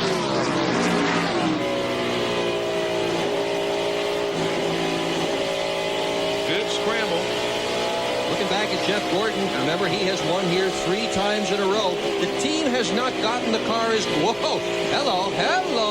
The team had not gotten the car as good as they wanted to have it before this race. They were working on it. It'd either be a little bit loose, it'd be a little bit pushy, and through all of it, they were not as fast as they had hoped to be. This is Blacker, the same car that won all 3 races here at Dover. And is he worrying the back end of Jeff Burton or what? Yeah, you can see it wiggling. A lot of movement back there. 1 7/10 seconds behind the race leader, Dale Jarrett. Eli, that car looks like a pumpkin. Look at that face on that thing. I can see the mouth, the nose, and both eyes. Glenn Jarrett's watching this from the pit lane. Well, guys, I just asked Ray Evernham what Jeff was saying about the car. He says, well, now he says it's tight. It was real loose on the set before that, but they tightened it up. And it would probably be a little bit too tight or a lot tighter feeling to Jeff because they did get that looseness out of it. But I think once it settles in, it may be a little more to his liking.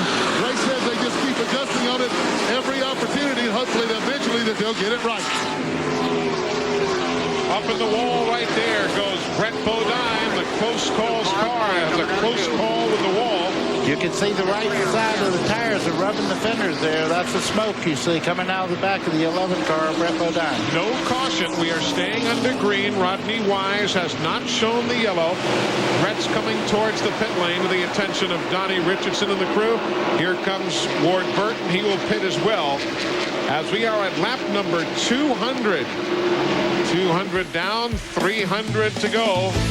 And those are the colors of the man in front.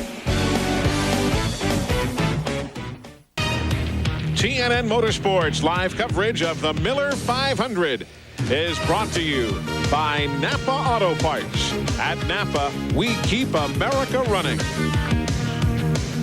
And by Peerless Faucet, the do-it-for-yourself faucet. That's the great view from the Brute Airship. Best smelling blimp in the air. Hi there up there. Good to see you. Nice day to be floating high over top the Monster Mile, Dover Downs International Speedway. Welcome back, everybody. Eli Gold, Dick Berggren, Buddy Baker, Glenn Jarrett, Matt Yoakum, and Steve Burns, who I see is watching them push Brett Bodine's car behind the wall. Yeah, Brett Bodine's car is being pushed behind. They thought that originally the oil line had come loose, but now they cannot get the thing restarted. They're going to try and push start it back up here on the horse racing track, believe it or not. Well, where better to find horsepower? Actually, the quickest car on the track is not that one, but on the stopwatches, it is Jeff Gordon. As we split the screen for you, you see the work going on Brett Bodine's car up there on that horse racing track. While Dale Jarrett leads, Jeff Gordon is right now the quickest on the track. There's Ernie, and he's still mired back in 13th spot. He's not moved any after that restart. Eli, there's been a change in the racetrack. As you can see, there is no sun on the surface itself. I think right now the racetrack may be getting a little bit better for the cars that were a little bit loose earlier in the race. And there you see 6th and 7th now. Kyle Petty and Jimmy Spencer. They have just swapped the position. Kyle is 6th, and Jimmy going a bit higher, as you see in the banking. He is 7th. What's the deal on Ernie Irvan, Matt? Are they concerned that he's just sitting for the moment? Mark Reno isn't too concerned about Ernie's car at the moment. He says, well, this set of tires, the car is a little bit loose compared to being tight before. He goes, we're just going to ride it out until our next stop, which should be around lap 285. And he says the fender is rubbing a little bit, but nothing to really be concerned about. Gary Bradbury in the garage. Ward Burton in the garage. Brett Bodine has taken his close calls car up onto the horse track where the crew is working. Those are the only 3 not on the racetrack right now. There you see Jeff Gordon in 2nd, Mark Martin in 3rd. Glenn Jarrett, he's just hanging right with him. Well, he is. Mark's going backwards just a little bit. His car's just a little bit loose right now. This set of tires, as Buddy said, the racetrack seems to have changed. However, with the cloud cover, I would have thought the track would have tightened up a little bit. But we got some guys now, both 28 and 6, saying that they're loose.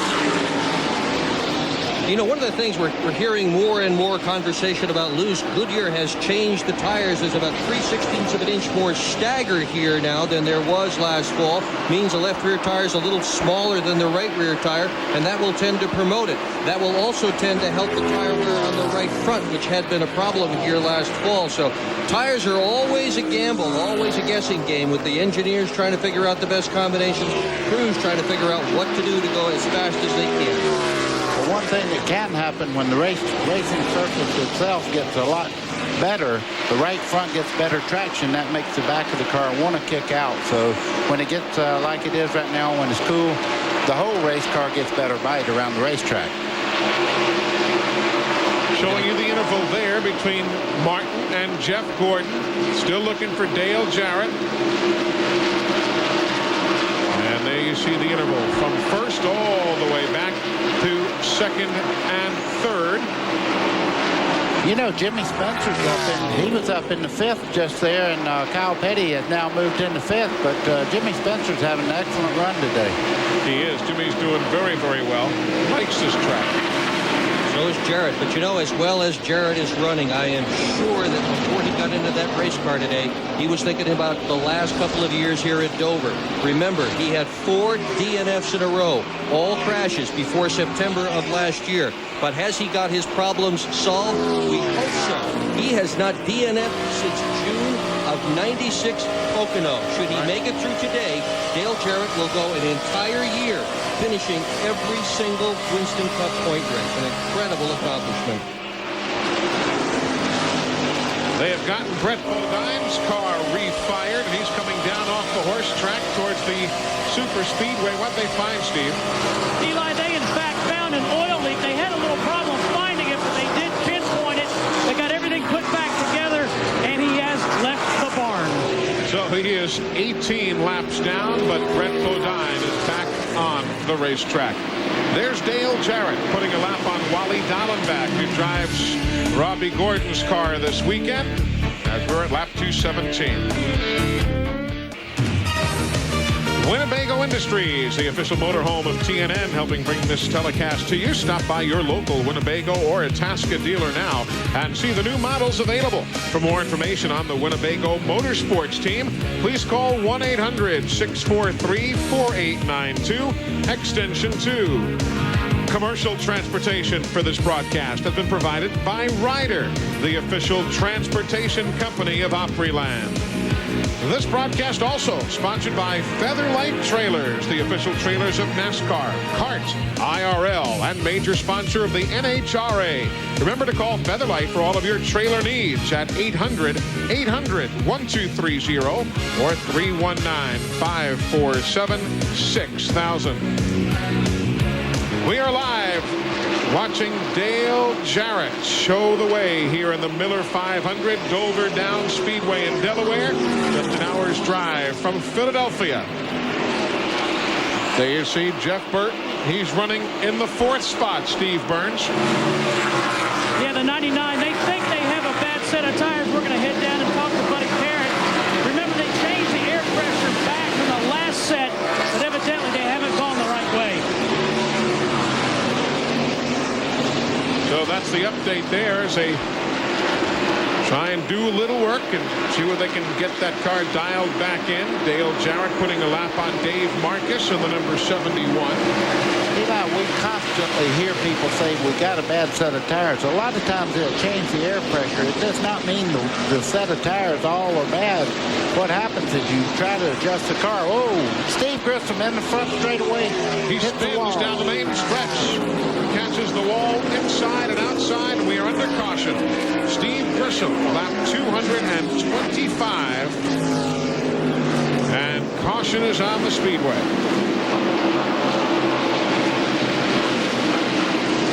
And I'll tell you, you see that a lot here. You see it when they come off the corner.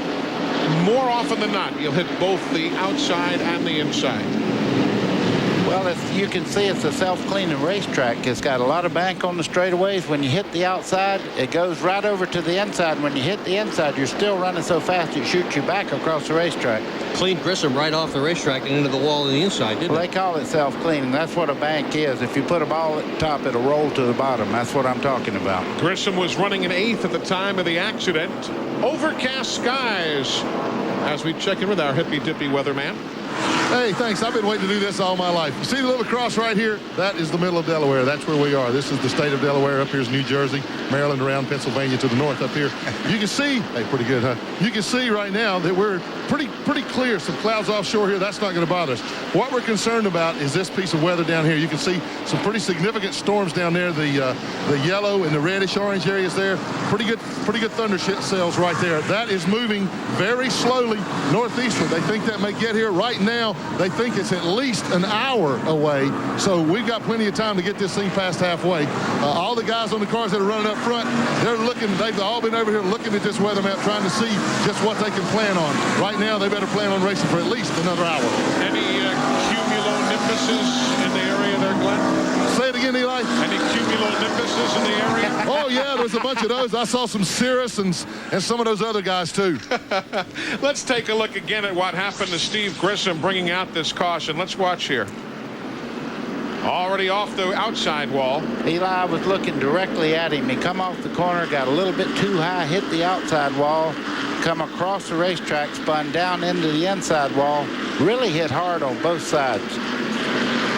So Steve Grissom brings out that caution, and here come the lead machines. If you're not familiar with NASCAR Winston Cup racing, the first time they open the pit road, only the cars on the lead lap can make their stops, and after they leave, the others can come in. Steve Burns? Buddy Baker was exactly right a minute ago. Jeff Burton did not have a bad set of tires. He just wasn't happy with the air pressure adjustment. So they are going back to the set they were so happy with, and he's gone. Let's go back to the weatherman, Glenn Jarrett. Well, thanks, Steve. I'm down to Jeff Gordon's pit. They're cleaning the grill, changing all 4 tires on the car, making a chassis adjustment. They're still working on that car, getting it a little better to Jeff's liking. It was close last time. He was quick. Dale Jarrett made a slight chassis adjustment. He's down and away, it looks like. Wow, that was too close for me to call. Of those drag races right off the pit road. Especially here at Dover. That lead pit is such a great place to park. Speaking of drag races, coming up later today, the NHRA is live here on TNN from Heartland Park, Topeka, Kansas. But we are coming back in a moment. Welcome back. He installed his own faucet this weekend. Well, we appreciate that. All the folks from Peerless appreciate that as well. There's the top 10 as they came off the pit lane. Jeff Gordon for the first time today, taking over the lead over Dale Jarrett. They remain under caution, so it's time for us to bring you the AutoZone Tech Fact. Brought to you by the more than 1,550 AutoZone stores across America. AutoZone, the best parts in auto parts. In 1997, the NASCAR Winston Cup Race Series will compete at 20 different racetracks. These racetracks are made up of all different sizes and configurations, so that will require a lot of different gear ratios to maximize our engine performance. Now, what we mean when we say we've changed the gear ratio, simply pulled the center section of the rear end housing out and replaced it with another one. Each track can require 2 to 3 different gear ratios. We have a practice gear, a qualifying gear, a race gear, and a backup. A Winston Cup team can use 75 to 80 different gear ratios throughout the season. On race morning, the most important decision we could make is what gear we put in the car. It's a whole lot more technical than a lot of folks know. And indeed, you can save a life, as you see Ray Evernham wearing the button 1-800-MARROW2. Get yourself tested and type for a bone marrow donation. Welcome back to Dover Downs Speedway in Delaware. Field will about get the 1-to-go signal next time by as Jeff Gordon leads. 10th race he has led in 1997. That brings a smile to Ray Evernham's face, doesn't it, Glenn? Well, it should. Ray, you guys have been working awfully hard adjusting on the car. Looks like you got it a little better now. It's getting a little bit better. It's still not right yet. You know, we've just got a great driver. He's sticking with us. We talked about this today. You know, the track was going to change and whatnot. We really haven't started making big adjustment yet. We're just trying to sort out tires. There's still a long way to go. There's some real strong cars in the field, so we'll see what happens the last 50 laps. And here's Matt Yoakum. This caution was a big break for Ernie Irvan. He was loose on that last set of tires, so he came in, got 4 fresh tires. They adjusted the car with air pressure and worked on the fender a little bit to pull it away from the tire. A quick update on Mark Martin. They took 1 pound of air out of the left rear. He was reported to be loose. And let's go to Steve Burns. Matt, Steve Grissom has been in here at least 4 or 5 times. When he bounced off the wall, they think they have the track bar rubbing. They just came in, took the right rear tire off to look, and they're still scratching their heads. Steve reporting a pretty bad vibration. So that's what's happening on the pit lane as we have 12 teams on the lead lap now, getting set to go back to green. Lap number 233. Up on the board right now. We'll take you upstairs to the best smelling blimp in the air. The Brute Blimp, they'll give you the restart look. I wanted to do that. All right, go ahead. Let's get to racing. That's more important.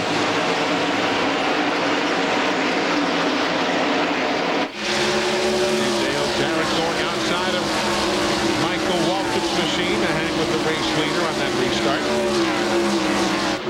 What happens here? We've got a bunch of lap cars now that are able to get up in front of the guys who are on the lead laps. Look at this for the lead. I'm telling you, the 88 of Dale Jarrett come off the corner. He looked like he's running 10 miles an hour faster than Jeff Gordon to take the lead. Wow. Dale Jarrett just swings right by him, grabs the lead with Gordon now in second, lap 2:35. Gordon not even going to take a shot at him. Let him have it. Or is he? Well, what he's trying to do now is stay right up under the back of the 88 car. The Ford sometimes have a tendency to get a little bit loose if you can stay right up under the back part of the car there. As you start off the corner, you see Dale Jarrett gets a great drive, though. He's not having any problems. That car is working.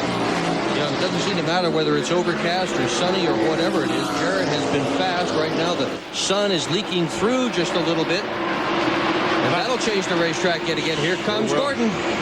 Can't make the pass as they dive into the corner. The third car on your screen, Sterling Marlin. He's in 27th place right now, 2 laps down. So if you're just tuning in for the first time this afternoon, Sterling, who spun earlier in the day, running now with the leaders, but he's a couple of laps back. And Michael Waltrip also on your screen in several of their shots in the 21. He is also laps down, running in 28th position. There comes Gordon trying to get the inside on Dale Jarrett as they head through the middle of turns 1 and 2. I just don't think he can make the pass on Dale Jarrett. He's so strong. Now let's see if you're right. Tries to outdive him into the corner, so it seems. There's Bodine. Oh! Hard hit. Trickle. 90 is Trickle, 77 is Hillen. Oh, brother. Some hard hits. Caution, needless to say, lap 239. Bill Elliott came down pit road to avoid there. There you see Jeff. See Jeff Bodine moving around. That's good to see after being hurt in Charlotte and a wreck in practice there. Now you do see Sterling Marlin and Michael Waltrip getting one of their laps back. In the case of Sterling, he was 2 laps down. Michael also picks up a lap.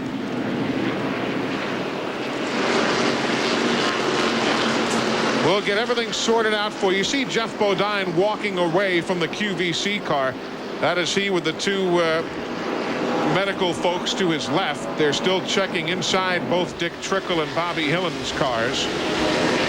The window net is down, and you can see Bobby moving around in that car just a bit. What do you think about Jeff Bodine? 3 engines in a row, and now a destroyed car at Charlotte. He's checking on Trickle. I see Trickle. You saw Dick looking around in there. Jeff Bodine has dropped from 7th to 27th in points since the Texas race, when he finished 44th at Sears Point, 43rd at Talladega, and 42nd at Charlotte. Man, when you get into one of those ruts, things just kind of happen. We're coming right back. You folks probably know where this aerial camera shot is coming from, but to make sure you know, here is the esteemed L.Z. Wiley Baker Jr. From the Brute Blimp, the best smelling blimp in the air. You got it. You thought I was going to be deer in the headlights there for a second, didn't you? The Brute Blimp. Glad to have those folks with us.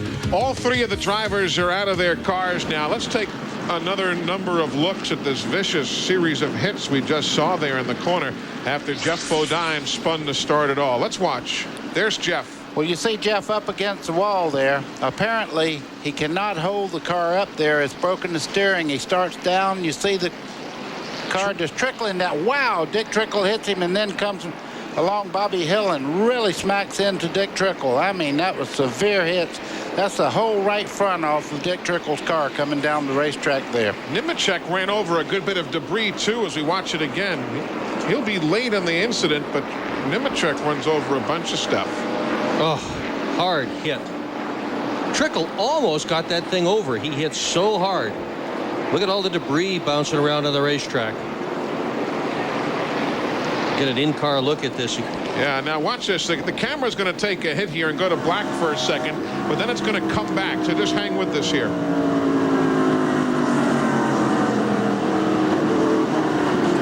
Wow. Bill Elliott, I told you he went down pit road. That's what he made his move right there. Mark Kuchin from TNN. That's why I'm up here. I do not ever want to see that again in Rio. I bet. We are at 243 laps, 7 miles shy of halfway. Dale Jarrett is the leader in Dover.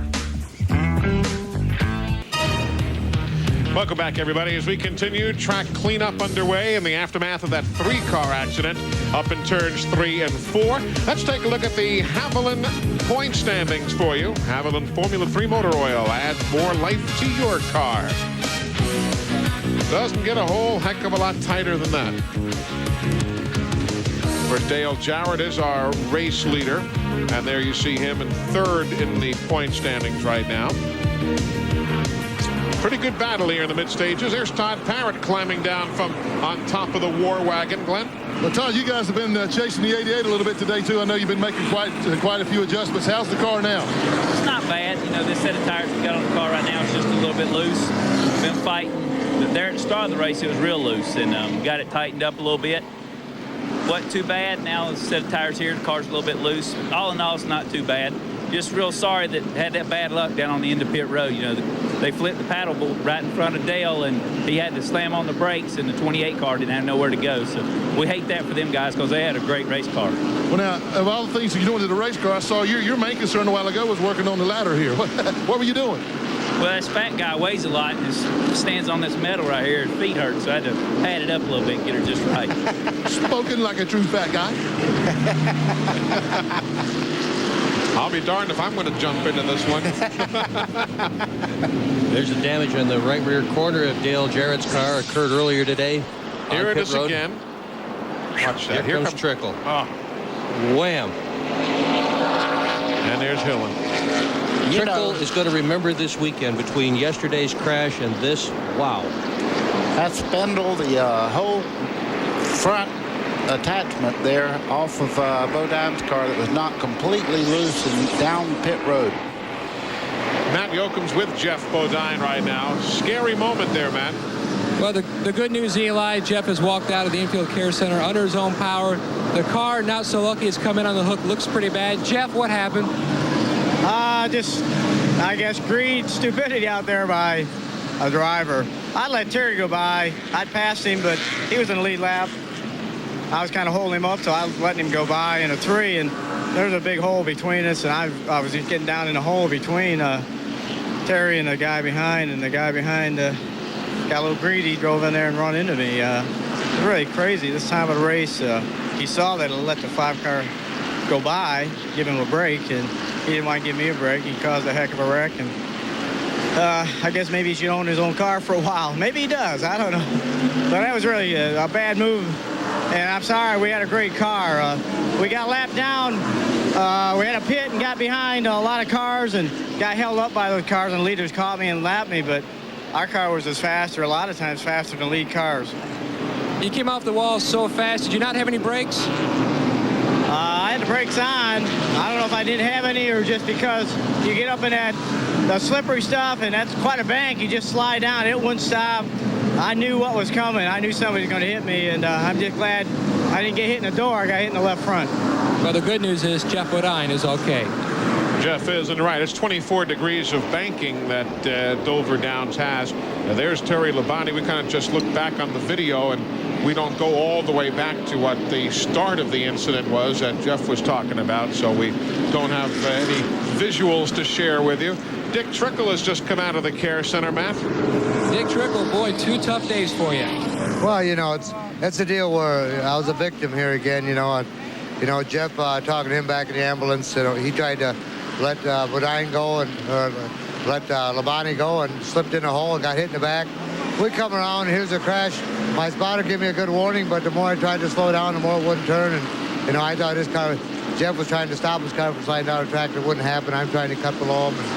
pretty soon all three of us met in one place. I hate it for the Heiligmeyer crew and stuff. They've been working so hard, and we had a top 10 car coming there, and a good finish. I felt good. The car was driving decent. A little tight at the start, but I think we're going to be, a good top 10 car at the end of the race. Well, that's good news. Dick Trickle's okay. This also marked the debut of Tommy Baldwin Jr. as their new crew chief here at Dover. Right, he came over from Rainier Walsh Racing, where he was crew chief earlier for Greg Sachs. Of course, he's worked for Hendrick Motorsports, and his dad, a great modified ace up on Long Island.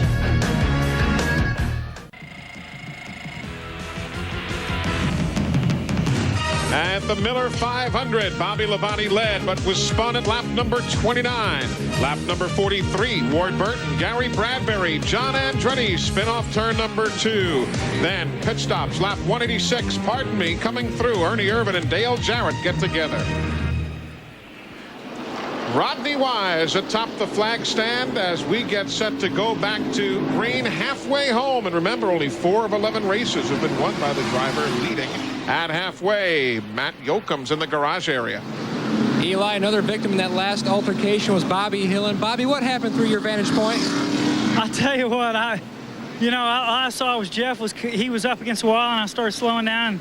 I didn't think any big deal. I was just slowing down, and he started coming down the track. And I said, well, okay, I need to squirt on the throttle and get down below him, because I was already down on the bottom. And so I kind of squirted back on the throttle, and bam, out of nowhere, Jeff and Trickle hit and knocked Trickle just right on top of me. I'm like, whoa, where'd that come from? It just, that's just a classic example of a racing accident. I mean, I don't know how it happened. It just happened. Tore our car up pretty bad. Well, the good news is he's okay, Eli. And that is the best news as we are back under green. As you see, just past halfway. It is now an official race. The Miller 500 is lap 252. Rusty Wallace is on the tail end of the lead lap now. You see him jumping out just in front of the 88 Dale Jarrett. Wallace has been struggling all day long. Get down a lap early. Reminiscent of last week at Charlotte, get down a lap early. Ultimately wound up finishing second last week in the 600-miler there. Deja vu all over again. Fighting with Jeff Burton now. And look just behind him, Kyle Petty's moved into 4th place and really running quite well. He had one set of tires earlier in the race that he got loose on. Seems to be really running well now, able to hold right on the bottom of the track. Last round of pit stops included a stop by Hut Strickland and Kenny Schrader. They were both at the tail end of the lead lap. They came in and got 4 tires, fuel, so they are totally refreshed. The rest of the guys on the lead lap all stayed out. Lead lap, Jarrett, Gordon, Martin, Burton, that's Jeff Burton, Kyle Petty, Terry Labonte, Jimmy Spencer, Ernie Irvan, Jeremy Mayfield, Ricky Rudd, Kenny Schrader, and Hut Strickland, plus Rusty Wallace at the tail end of the lead lap. Those are all the lead lap machines. There you see the folks from Napa Auto Parts, keeping America running and bringing you the field standing update. Tight for the lead. Jeff Gordon's right up under the back of Dale Jarrett, almost kissing cousins there in the center part of the corner. They don't want to touch at this point. We're only at the halfway point. Got to be real careful at Dover. We have seen repeatedly this weekend what happens when one car makes even the slightest contact with another, particularly coming off the corner. They've got to be extra careful here. Whoa. Extra careful, guys. Listen to me. Wow. Jeff's making a move down the front straightaway. Thinks better of it, pulls back in. Jeff says, I love your magazine, Dick, but I'm going to the front. Well, he's done well going to the front. I mean, the last 10 days plus 1 hour, Jeff Gordon has taken home $432,000. 5 wins. First 11 races of the year. There you see a good scramble now. Rudd is 9th. Mayfield is 10th. Schrader in the 11th spot. Back up front. Still a good one as well. Look at Ted Musgraves there in the 16. He's a lap down, but he got by Gordon. Seems to be running extremely well. If anything, Gordon's fading just a little bit as you see Mark Martin moving in just behind him there. Musgraves having a great run. The new car that he's got, asked him the other day, I said, why don't you bring something old? There is so much damage to the cars here at Dover. He said, it is so competitive now in Winston Cup, you have to bring your best piece to every single event. We just want to win, so we brought a brand new car. 14th place is where Musgrave is. Why are they running so hard, though, just past halfway, Glenn? I mean, is that weather radar looking bad or something? No, there's dollar signs in the air, Eli. They were racing for the halfway challenge. The guy leading the race at halfway gets the bonus. And Dale Jarrett led halfway under caution, but he had to lead. The bonus is paid on the 5th green flag lap after the caution flies past halfway. So that's what they were racing so hard. There was money to be made. The Gatorade Front Runner Award is $10,000 each and every time the NASCAR Winston Cup teams head out onto the racetrack for a regular event. There goes Gordon by Musgraves. He fought him off as long as he could. Now he drops back just a little bit. Jeff Gordon seems to be well. Look at Mark Martin, how low he's able to run that car coming off the corner there. Whoa, a little bit close there.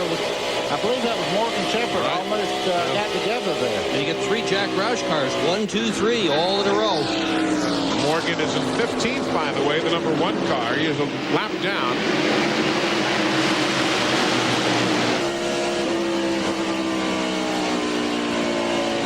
Just past halfway.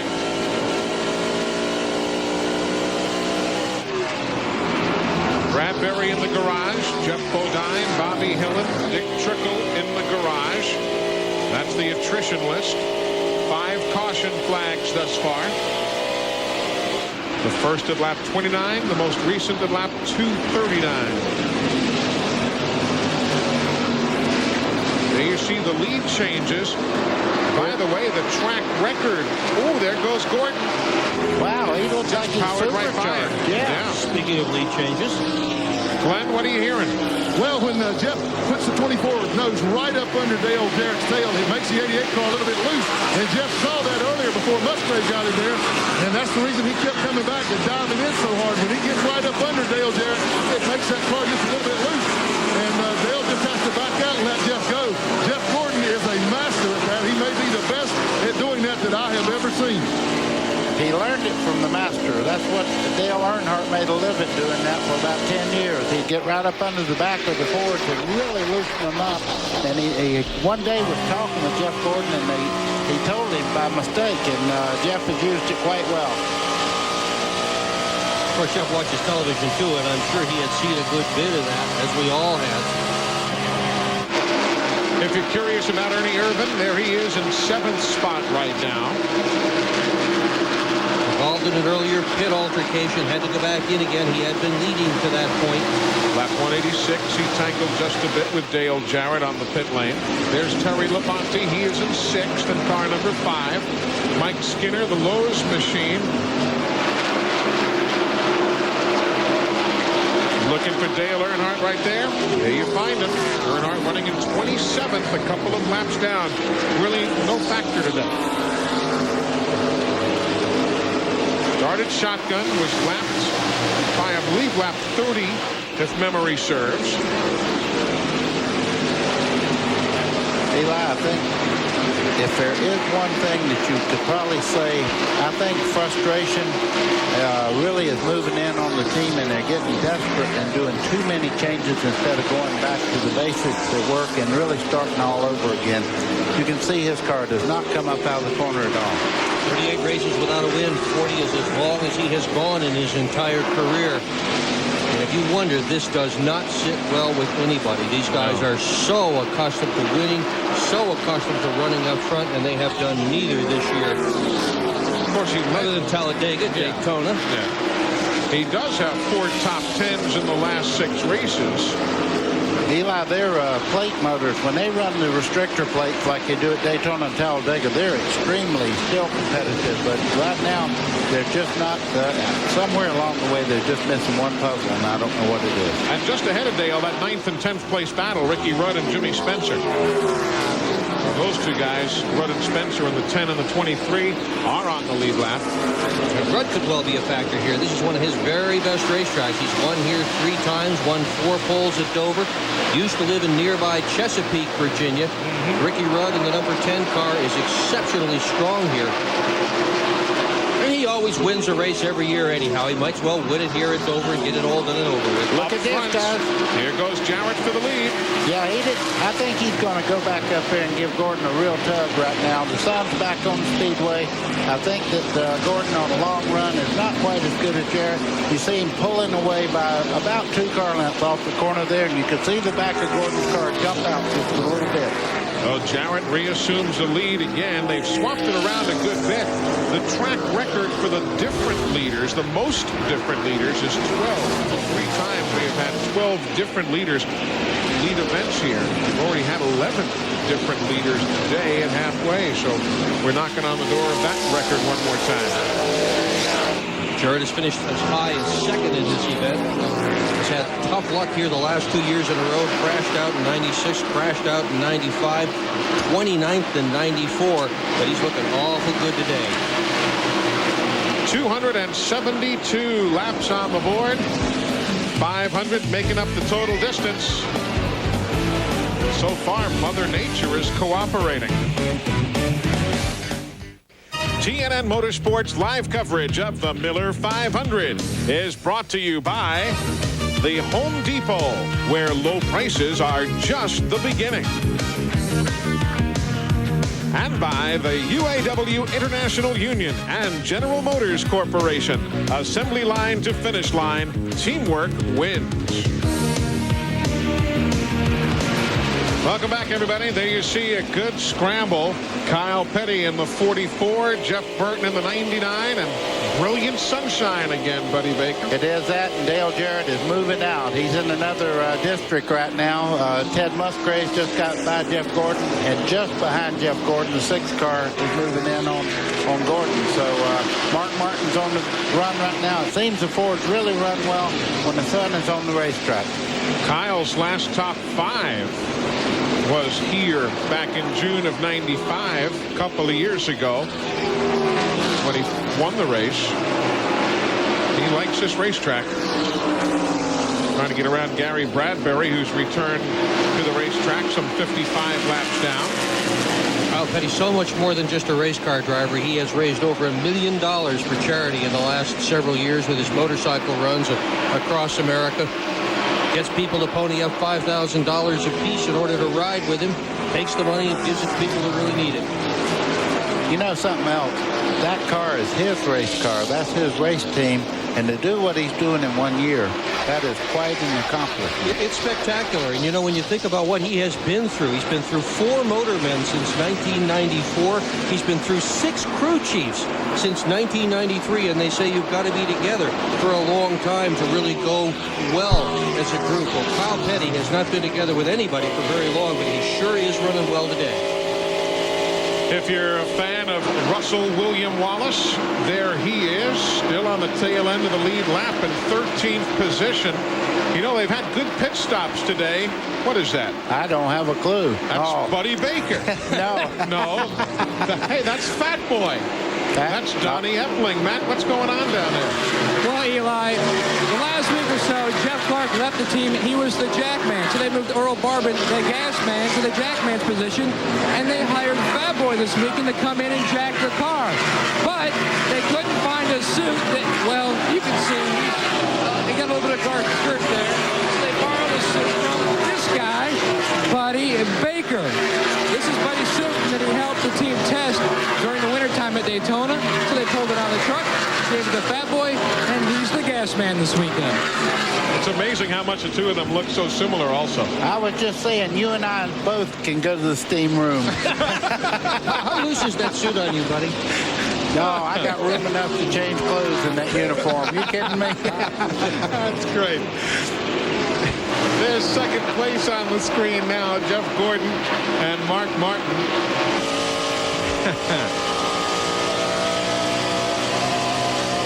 You know, you see these rods coming down to the dashboard on the 6th car. Actually, what happened, they put that Lexan windshield in these cars, and there's so much pressure on that Lexan to fold it in and change the contour of the windshield that they actually beef it up there to keep it from sinking in the middle part of the Lexan windshield. Now, Little just came onto pit road. He's had contact with somebody else and bending the car out with new tires on it. There it is, right there. Yeah, and on the left rear of his machine, they pulled off some sheet metal back there. The guy is working around the left rear. Chad's in 32nd spot in the John Deere Pontiac. Worked with us on the telecast yesterday of the NASCAR Busch Series. Hope you were able to join us for that with Bobby Labonte going to victory lane. But a lot of work there. Somebody got into him on, there you see what was, took a chomp out of the left rear. Indeed that. But look at the way Mark Martin is reeling in Jeff Gordon. You're riding with Mark Martin right now. You see Jeff Gordon's car going way, way high in the corner. Mark is running very, very low through the corner. He's good here. Got 103 laps here last fall. Meanwhile, back up front, there's Dale Jarrett showing the way. Dale took the lead at lap 271. Most recently, we're now at lap 287.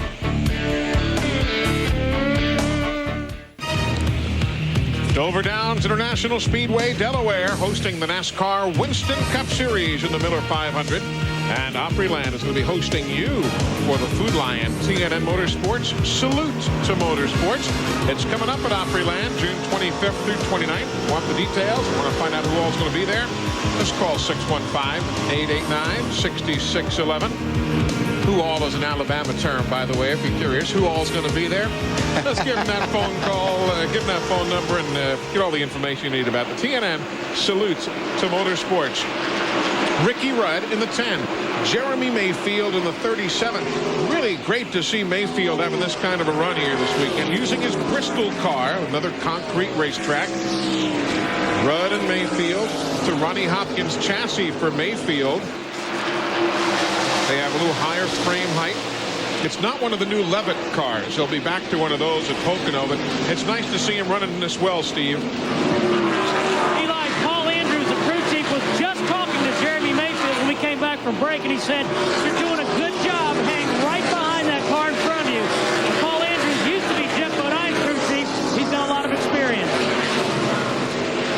You see Chad Little going by. Remember, Chad has fresher tires. You saw him on pit road a few moments ago, but great to see Jeremy Mayfield having a super run here today. He's now being posted in 8th. As you look at these pictures, if it seems to you as if most of the pictures show the cars in the corners, that's the way it is. Put a stopwatch on the cars here at Dover, Delaware, and you'll see them run through the corners about 8 seconds, then 4 more seconds, and they're down the straightaways, and it's 8 seconds in the corner. Yeah, the straights are only 1,076 feet. And that's one of the things that makes this racetrack so very difficult. The drivers barely have a chance to catch their breath going down the straightaway, and they've got to focus that intense concentration on getting the car smoothly into the corner, carrying it through, taking it back out again. This is one of the most difficult racetracks on the circuit, not only for the length of the event, but also for the difficulty of the event. Eli, I'm watching the different styles of every driver out there. They're really searching around to find the exact groove where their car works the best. They are way off the bottom, way down on the bottom. They're working this whole racetrack over, trying to find a way to get around here the quickest right now. There's more than one groove out there. And there you see how everybody's running differently. The 88 there in the middle, that's your race leader, Dale Jarrett. We'll see where he runs. We'll also give you an interval idea as to where everybody is here. Now you'll pan further back and you'll see Jeff Gordon coming into the picture eventually. But again, you can see everybody taking totally different grooves through the corner. You also see that huge crowd. There you see Jeff Gordon making the move. There's Mark Martin now, middle of your screen. Mark Martin had closed right in on Jeff Gordon, and Jeff started running the higher line in the center part of the corner, and he moved away from the 6th car, Mark Martin. And now you can see he has a pretty comfortable lead over him. Got Kyle closing in further behind. He's running in 4th. And Jeff Burton in 5th. There you see Ted Musgrave. He's had a good run today. Mike Wallace there in the 91. There's Kyle coming into your picture now. Oh, it gives you a good idea of how they're separated on the racetrack and what kind of lines these teams are using. Glenn Jarrett's down on the pit lane. What you got for us? Well, Eli, I questioned all the crew chiefs of the 3 leading cars just to see what the drivers were saying at this point, and Dale Jarrett reports his car's a little loose. I watched Mark Martin catch up to Jeff Gordon a while ago, thought he was going to be able to move on by him, and then Jeff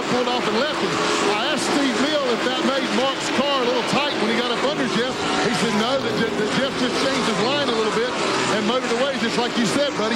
Basically, what they're all doing right now is just trying to get on up to the next couple pit stop segments. The next pit stop we should see, barring any caution flag, should be around lap 330. They're just making time until then. The weather still looks real good up front. It seems to have stalled. It's not a threat to it right now, so they're just doing the best they can with what they got. And there you see MCI handling the timing and scoring for you across the top of the screen today. Have you noticed, and I hate to see it, I hate to see Lake Speed not be here this weekend. The team just right now waiting for a big sponsor if they can find one, and they elected to take this weekend off. They may not be at Pocono. I guess the next race is supposed to run, from what I understand, is Michigan, then out to the new California Speedway. But Lake Speed and his whole bunch been such a regular part of the circuit. You hate to see anybody have to, for financial reasons, take some weekends off. It's so tough to make it here without a sponsor. Yeah. Well, the one thing about Lake Speed, he runs so very, very competitive, and there just got to be someone out there that will fund that race team, because I think Lake Speed has the ability to win. I'd like to see Bud Moore also return to the sport. Next weekend we go to Pocono, and Lake always had good runs. I remember when he had the old Win sponsorship, and he had Troy Silberg working with him, and they'd always show up and run super. He's tough there. Yeah, well, maybe it'll work out. We certainly hope so. Let's take you back. Here's the race leader, Dale Jarrett. We'll set things for you and let you know exactly where Gordon is. But there you see Dave Marcus. He separates the leader. Dave started in 5th and is now back in the 30s and 31st position. There's your second place car, Jeff Gordon. Third place, Mark Martin. Fourth place is Kyle Petty, but that car is Musgrave. Ted is a lap down. He's in 14th spot. There's Steve Grissom. He was involved in an accident back at lap 225. Grissom is in 30th spot. There's Kyle Petty, 4th place. So that's the spread between the lead and Kyle. Here's Darrell Waltrip. He's just ahead of Jeff Burton. DW is in 35th. Jeff Burton, the 99, he is running in 5th. There's Mike Wallace in the rolling spam can. Mike is 32nd right now. There's Ward Burton. He's been in and out of the garage today after that accident at lap 43. Morgan Shepherd's next on the racetrack. Then a good battle for 6th right there. You've got the 5, Terry Labonte, and the 10, Ricky Rudd. Two guys that haven't won that this year. Two guys that always win, it seems, at every season. Rudd getting the better of it right now. Behind those guys who swapped positions, there's Mike Skinner. Mike is in 16th spot from 40th. There's the Skittles car for Derek Cope. And Jeremy Mayfield. We talked about Jeremy. He's in 8th. Derek Cope is in 17th spot. Further back, there's the John Deere colors for Chad Little. Number 97. Chad's in 33rd. There's Ernie Irvin, who has led so much today. He's now in 9th. John Andretti in the number 98 machine. We've got Jimmy Spencer in the 23, Michael Waltrip in the 21. Spencer is 10th on the lead lap. Michael is 18th the lap down.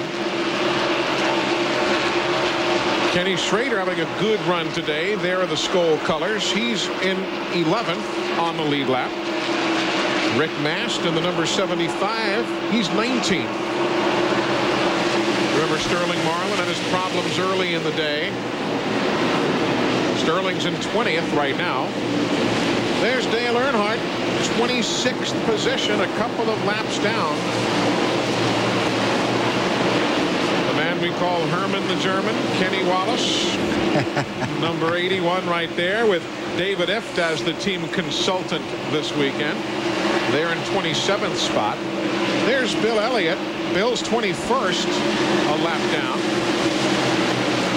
Haven't talked at all about Jeff Green and the 29 subbing for Robert Presley now after the change was made the other day. 22nd spot for Mr. Green in the Cartoon Network entry.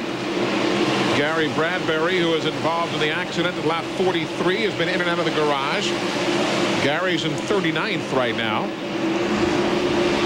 There's Bobby Hamilton. They had to go to a backup machine after a practice accident on Friday. He's in 23rd. There's Rusty Wallace, the Snake, as they call that car, named it for Don the Snake Prudhomme. He's in 12th. Waymond Hut Strickland, he's in 13th position. Ricky Craven in the Budweiser colors. And we are back where we started. Ricky's in 24th, and now you're back around old Dale Jarrett. So that's what's cooking here at Dover. Missed one, Wally Dallenbach, who was in the pits while we were doing that run through. He's back out on the racetrack after some engine repairs. And that's the garage list right there. So that's who's here and who's gone home, and you're up to speed. Dale Jarrett continues to lead. And the King says, well, maybe we can salvage something today. Caution on the speedway. Morgan Shepherd has just brushed the wall in turns 3 and 4. He let a good bit of debris lag behind his machine in the middle of a sequencing of pit stops. Here's what happened, folks. Up he went, just kissed the wall coming off the corner. Ever so easy to do, especially when the tires are getting worn down, which is where we are at right now. Had all sorts of parts and pieces coming out behind the car, and they're going to have to clean that up. Rusty Wallace is going to the garage right there. He made a pit stop moments ago at lap 317. We're now at 321. They had the hood up as they do now. And Robin Pemberton and the boys are going to have to figure out exactly what's going. Engine problems, obviously. Three-time winner here behind the wall. He'll not win today. Wally Dallenbach has also taken his car to the horse track right in the middle of the pit road area. You see the horse track there just to the back of pit road, and right there in the middle near the scoreboard they have just rolled Wally Dallenbach's car. Here comes the leaders down pit road right now. Dale Jarrett's leading the pack down through here. First stop, Jeff Burton is in. Steve? Yep, and they're just going to change 4 tires. They're not going to make any chassis adjustments. Talked to the car chief, Frank Stoddard. He said the tires have been very consistent.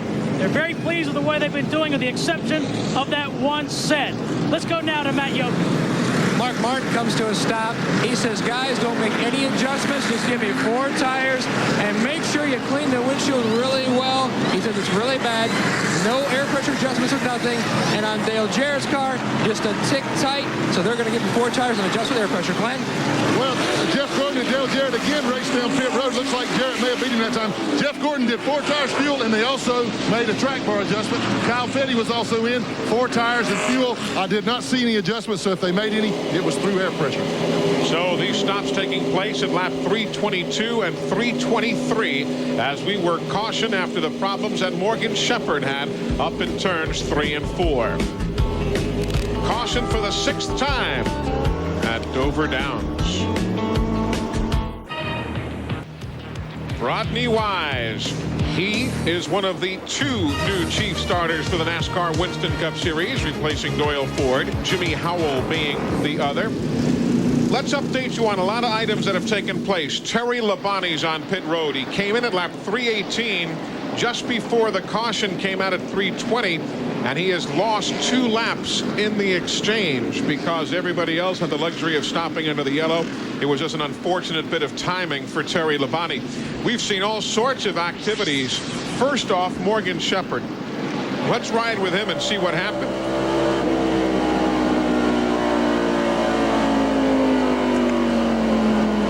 Whoa. Just pushed right up in there, buddy. What he did, drove it down in there, and the right front went flat. He had no way of turning that car. He went straight up and hit the outside wall.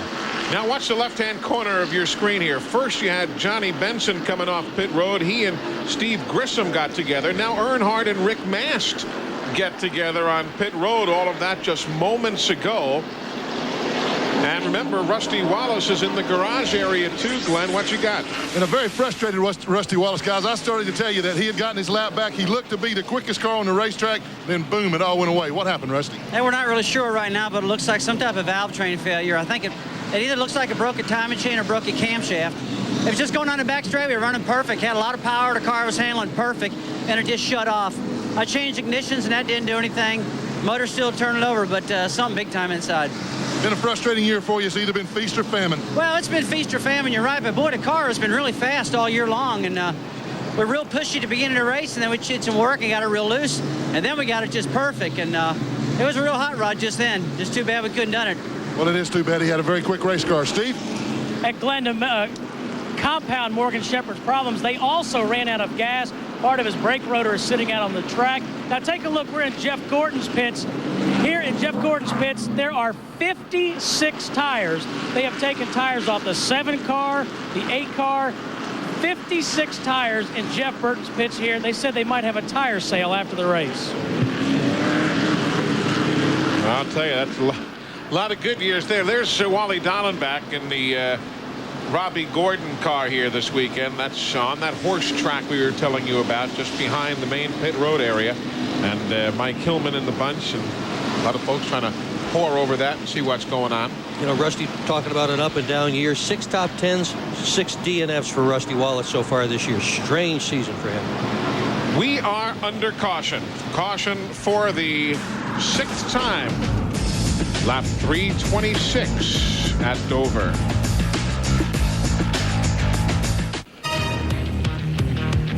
The trophy for the champion of the Miller 500. We are at lap 327 of 500. Field getting set to go green. Buster Otten pulls the safety car down pit road. Green is in the air for race leader Dale Jarrett. 10 teams on the lead lap right now. Jarrett, Gordon, Burton, that's Jeff Burton, Kyle Petty, Mark Martin, Ricky Rudd, Jeremy Mayfield, Ernie Irvin, Mike Strickland, Ken Schrader.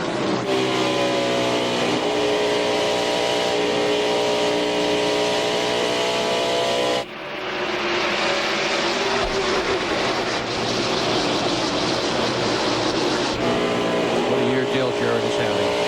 Incredible year. 2 wins. Coming into today, he had led the most miles and the most laps of anybody. Whoa.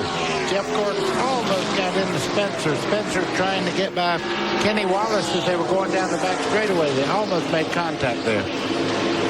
Meanwhile, Jeff Burton, you see him right there behind Jeff Gordon. What's cooking in his pit, Matt? Looks like some activity. Eli, the guys are looking at the hood. It appears that right up by the windshield, the hood might be a little bit loose, and the hood or fender may be rubbing on the tire. It smokes the left front tire when he enters the corner. There's a good look at it. What a shame. He has run so well today, and he has to make an unscheduled pit stop, especially under green. It'll be a big, big penalty for him.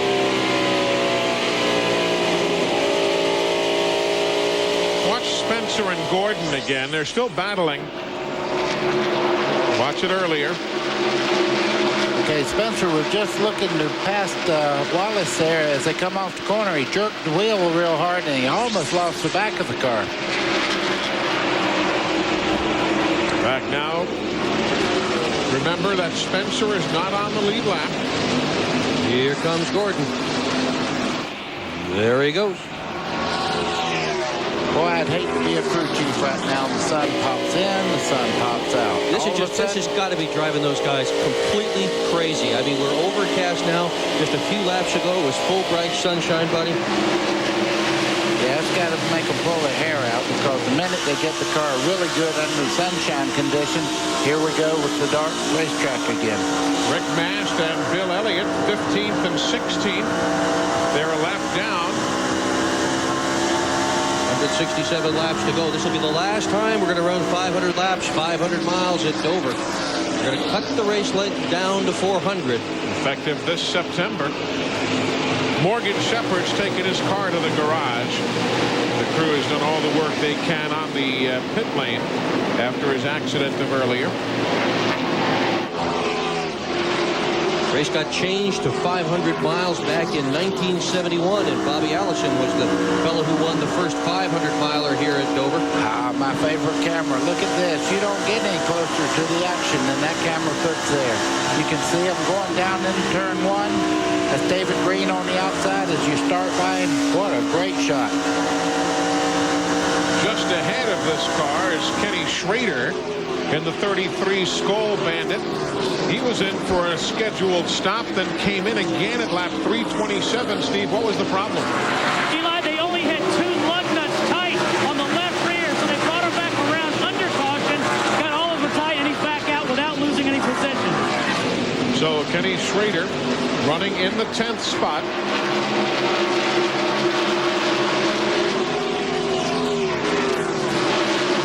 I'll tell you one thing. Kyle Petty is absolutely flying in this Hot Wheels 44 here. He has moved up into third right now. He's picking them up and putting them down.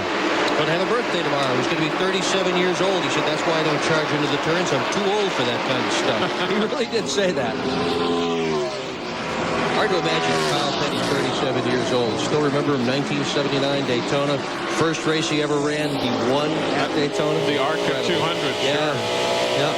This is looking out the back of Jeff Burton's car, and just behind him is Mark Martin moving in just behind him there. And this is directly behind Kyle, too. So Kyle's third, but he has a lot of company right on his rear deck. Pierce finished on Wally Dallenbach's car. He'll be rejoining the race in a moment or so.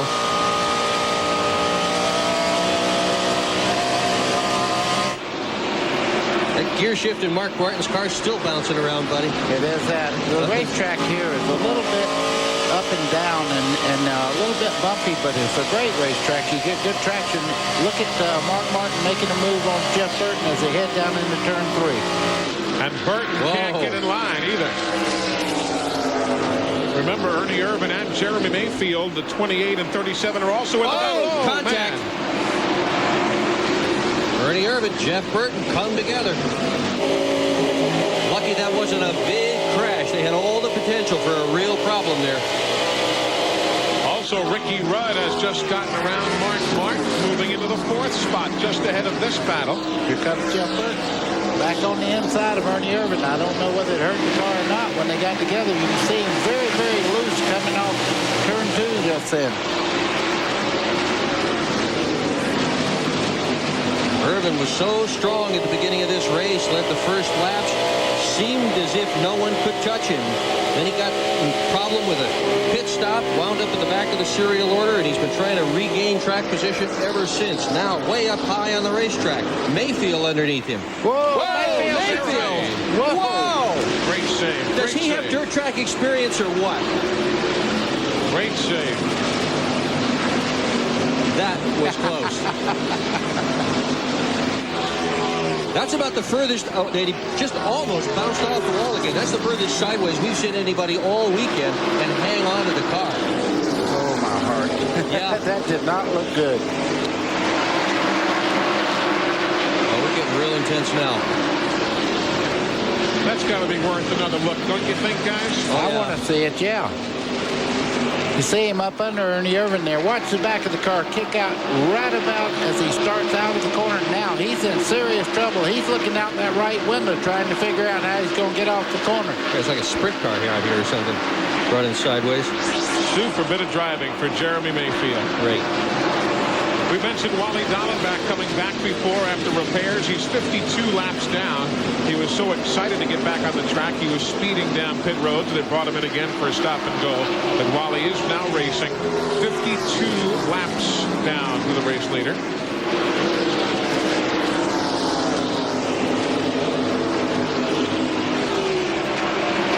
.345 laps complete of 500. Well, that little slip and slide certainly hasn't slowed Mayfield down at all, has he? No, he's still 9th. He's still right on the gas, too. And going for 8th there against Hut Strickland. Well, I'm going to tell you something. Got him. He got lucky that one time and saved it, but that car is extremely loose up under other cars. If I was him, I believe I'd take a wider line coming off the corners.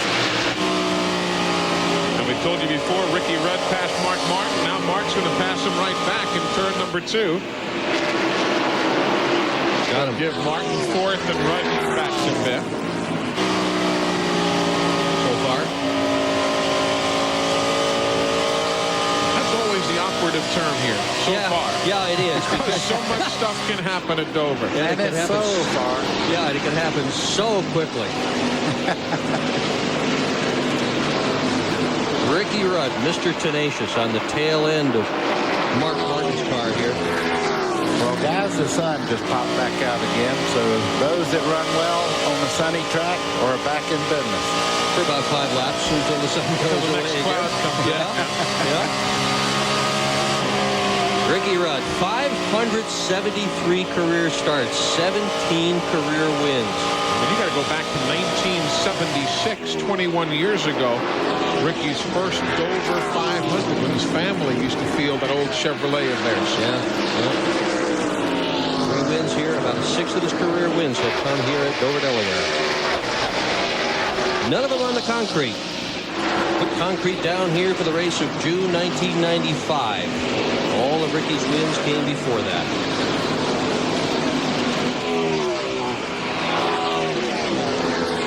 Meanwhile, on the leader, Dale Jarrett. A little paper there on the front end of the car.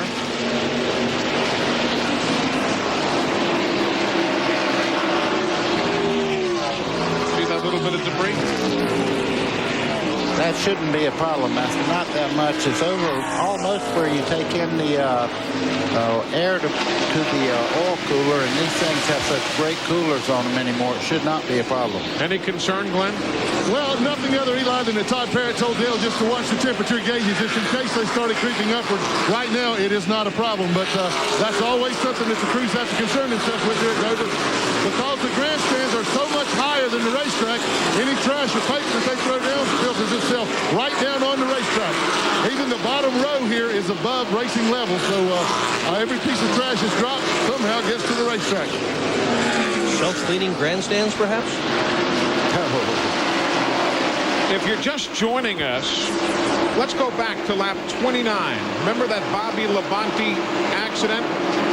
Watch Dale Jarrett right there. Look how close he is to getting taken out way back around 12:15 this afternoon. He avoided the wreck, and here we are at 3:20, and the man's leading.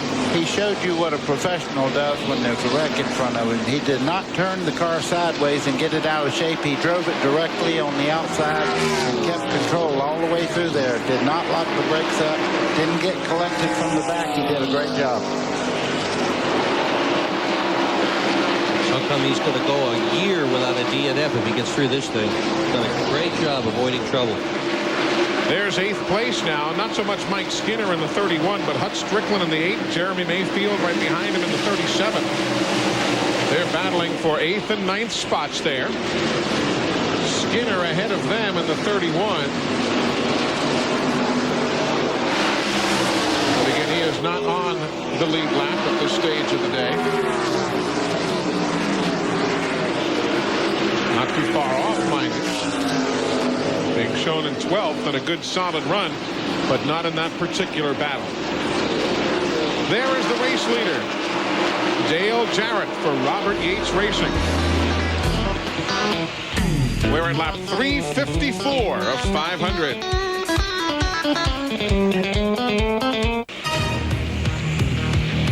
Welcome back to the Miller 500. NASCAR Winston Cup Racing on TNN Motorsports live at Dover Downs Speedway in Delaware. And as Scooby-Doo would say, front row. Here's what happened. Oh, he's very high coming off turn 2 over there. Hit the wall very hard. You can see a lot of damage to the right side. Jeff Green was very, very lucky not to get down into Terry Labonte. It did not bring out a caution. We have remained under green, but the Cartoon Network bunch has a good bit of work to do on that number 29. Steve Burns is also down on the pit lane. Eli, Jeff Green has a multitude of problems from that incident with the wall. The towing is off and have a broken brake line. They wanted to go back to the garage, but Jeff is saying, I can't get the thing to move. So right now they're essentially stuck on pit road. So they'll try and do something to get him out of that predicament. Of course, NASCAR realized that if you have a lot of work to do, they want you to do it behind the wall, if not in the garage, but not on the pit road. Eli, you're seeing Jeff Gordon there running in second place, but just behind him, Kyle Petty is really picking him up, putting him down. He's pulled down within 10 car lengths of Jeff Gordon now. Right now, the leader coming across the stripe. Here comes second and third spot. That battle is 5 1/10. 5 1/10 seconds behind the race leader. They've gotten Jeff Green's car back in gear. But the right front wheel isn't turning. He's driving down pit road, and the right front wheel isn't turning at all, but he's headed in the direction of the garage. And there's your spread on the racetrack right now. 5 1/10 seconds from first place back to second and third. A lot of pretty good pit stops today, Glenn, and I'm sure there are some that these teams would like to kind of have back, huh?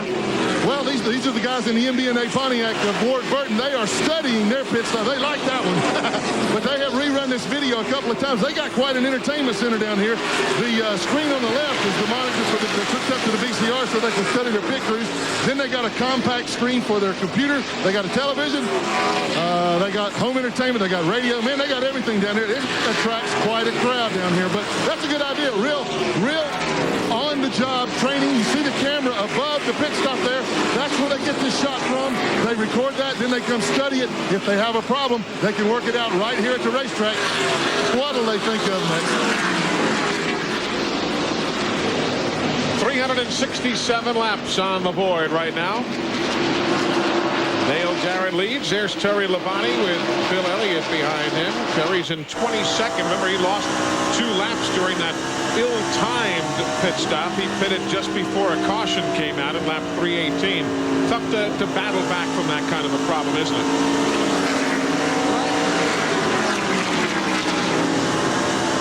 Can't quite battle back when you've got yourself 2 laps in arrears like that there. We're riding with Bill Elliott in 15th spot. Let's go to Matt Yoakum. An update on Terry Labonte, Eli. He started today 21st, battled all the way to 6th, and now he is backslid to 22nd. He says the car is pushing like a big dog. They're going to try to fix it in the next round of pit stops because right now it's all he can do to get her through the corners. Also, Ernie Irvan, on long runs, his car starts out really loose and then works its way back tight. But they've had a lot of cautions here over the past 150 to 200 laps. They haven't been able to get a really long run. The next round of pit stops will be crucial because they're going to really get that car working for the last stage of the race.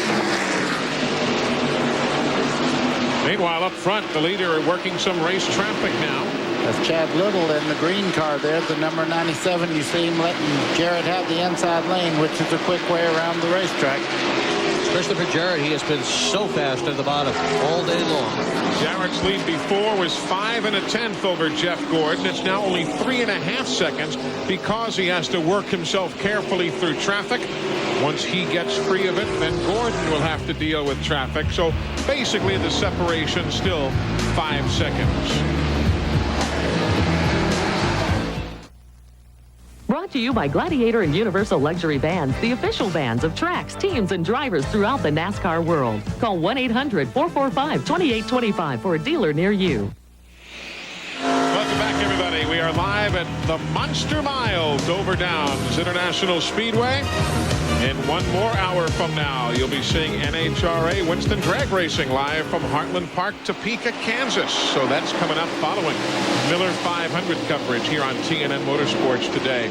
There's the leader, Dale Jarrett, putting a lap on Bobby Hamilton in the number 43. Jarrett led from lap 188 to 225. Took the lead again 10 laps later. Kept it for 30 laps and then reassumed the lead 9 laps thereafter. Not talked much about Jeff, or at least Johnny Benson today. Benson having some decent runs. There's Mayfield. We were bragging on him a little while ago. Let's go to Jeremy Mayfield's pit. Eli, a few minutes ago, Glenn Jarrett was bragging about how high-tech the pit box was for Ward Burton. Well, not to be outdone in Jeremy's pit, car owner Michael Kranifis is using it to work on his tan, getting a little sun on the bottom part of his leg. From what I can see, he needs it. It's Michael's idea of the Riviera. Well, for a racer, that would be. Yeah, the Delaware Riviera. We're very close to the ocean here. May as well enjoy the nice weather, and it has turned out to be a pretty nice day here. Really has. Sun poking in and out, driving the crew chiefs crazy, but it's kept the rain away, so it sure is looking like we're going to see all 500 laps here at Dover. And this guy keeps going the way he's going. Wow. Dominated. First it was his teammate, Ernie Irvan, that dominated. Now it's Dale Jarrett. Either way, Robert Yates has certainly had a terrific day here at Dover, Delaware. 2 cars in the team, both of them run up front, both run solid, both running essentially without error. The only problems that they have really had is that one pit road problem. Neither driver at fault when the 2 of them came together early in the race on pit road. Both cars ever so slightly damaged. Not enough to hurt anybody's performance, but certainly enough to put Ernie Irvan back in the pack, and he has been struggling ever since. You see all the lead changes today. We're now at lap 381. Lead lap, you've got Jarrett, Gordon, Petty, Rudd, Martin, Irvan, Jeff Burton, Jeremy Mayfield on the lead lap, along with Kenny Schrader. Early in the race, Ernie Irvan put most everybody a lap down. He had lapped all the way up to 17th spot before we had a caution flag that put an end to that juggernaut for a while.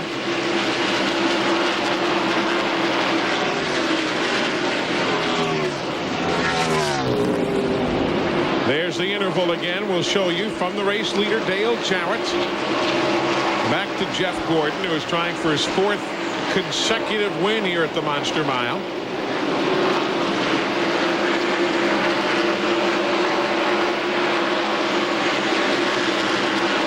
There you see the lap machines right there. Derek Cope, he's lapped. So is Bobby Hamilton. We're still looking for the 2nd place runner. There's Nemechek. There's Benson. We were talking about him before. He's had some super runs here in the NASCAR Busch Series. And then behind, first race here in the Busch Series, yeah. Indeed he did. Then finally behind him, you'll find Jeff Gordon, who is running in the 2nd spot. So we'll get a stopwatch going up here in the tower and give you that entire interval. First to second is now 6 seconds. And it's growing. Yes, it Lap is. 360 was 4.87. It's getting bigger. There's Kyle. He is 3rd. He's about 8 seconds behind the leader. Now we're showing you some more lap machines. We're looking next for Ricky Rudd. He's running in 4th, and there he is. 5th place is Mark Martin. He's behind Chad Little. Chad is behind Ricky, and then you'll get to Mark Martin, who right now goes around Chad Little, so he'll have clear sailing to try and chase down 4th place. Mike Wallace there, and John Andretti. Their lapped machines. 6th place, Ernie Irvan. Right there, going into the crossover bridge. There is Ernie. Basically, you're looking at a full lap that some of these machines are down to the race leader, Dale Jarrett. There's Ted Musgrave. He's in the 11th spot. Jeff Burton is there. He's in 7th.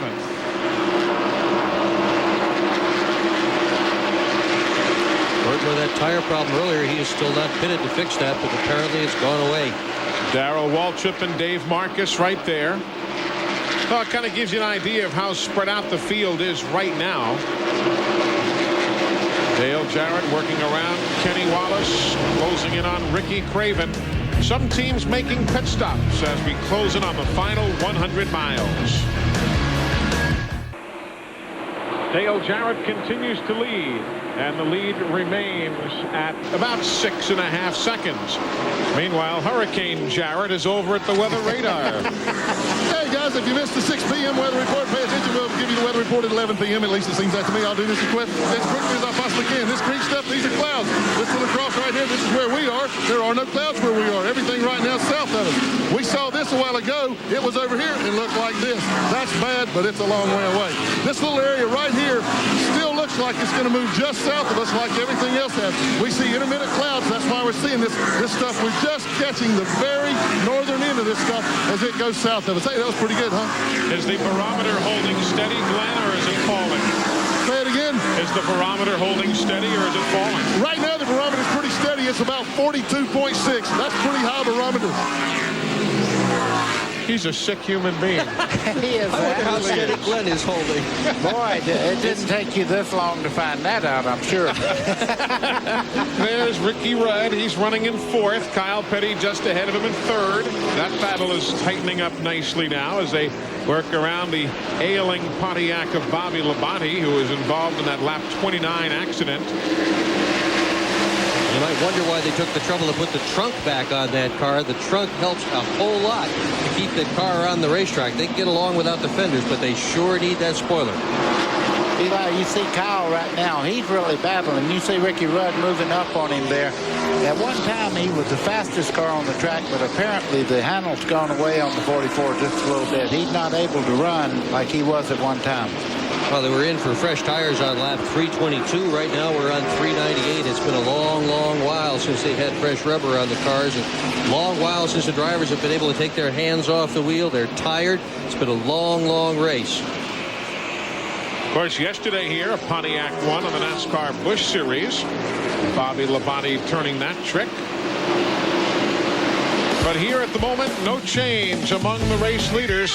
Dale Jarrett still showing the way. We're coming right back. TNN Motorsports live coverage of the Miller 500 from Dover Downs is brought to you by the Exide NASCAR Select. So reliable, it's the official battery of NASCAR. And by John Deere, makers of quality lawn and grounds care equipment. Nothing runs like a Deere.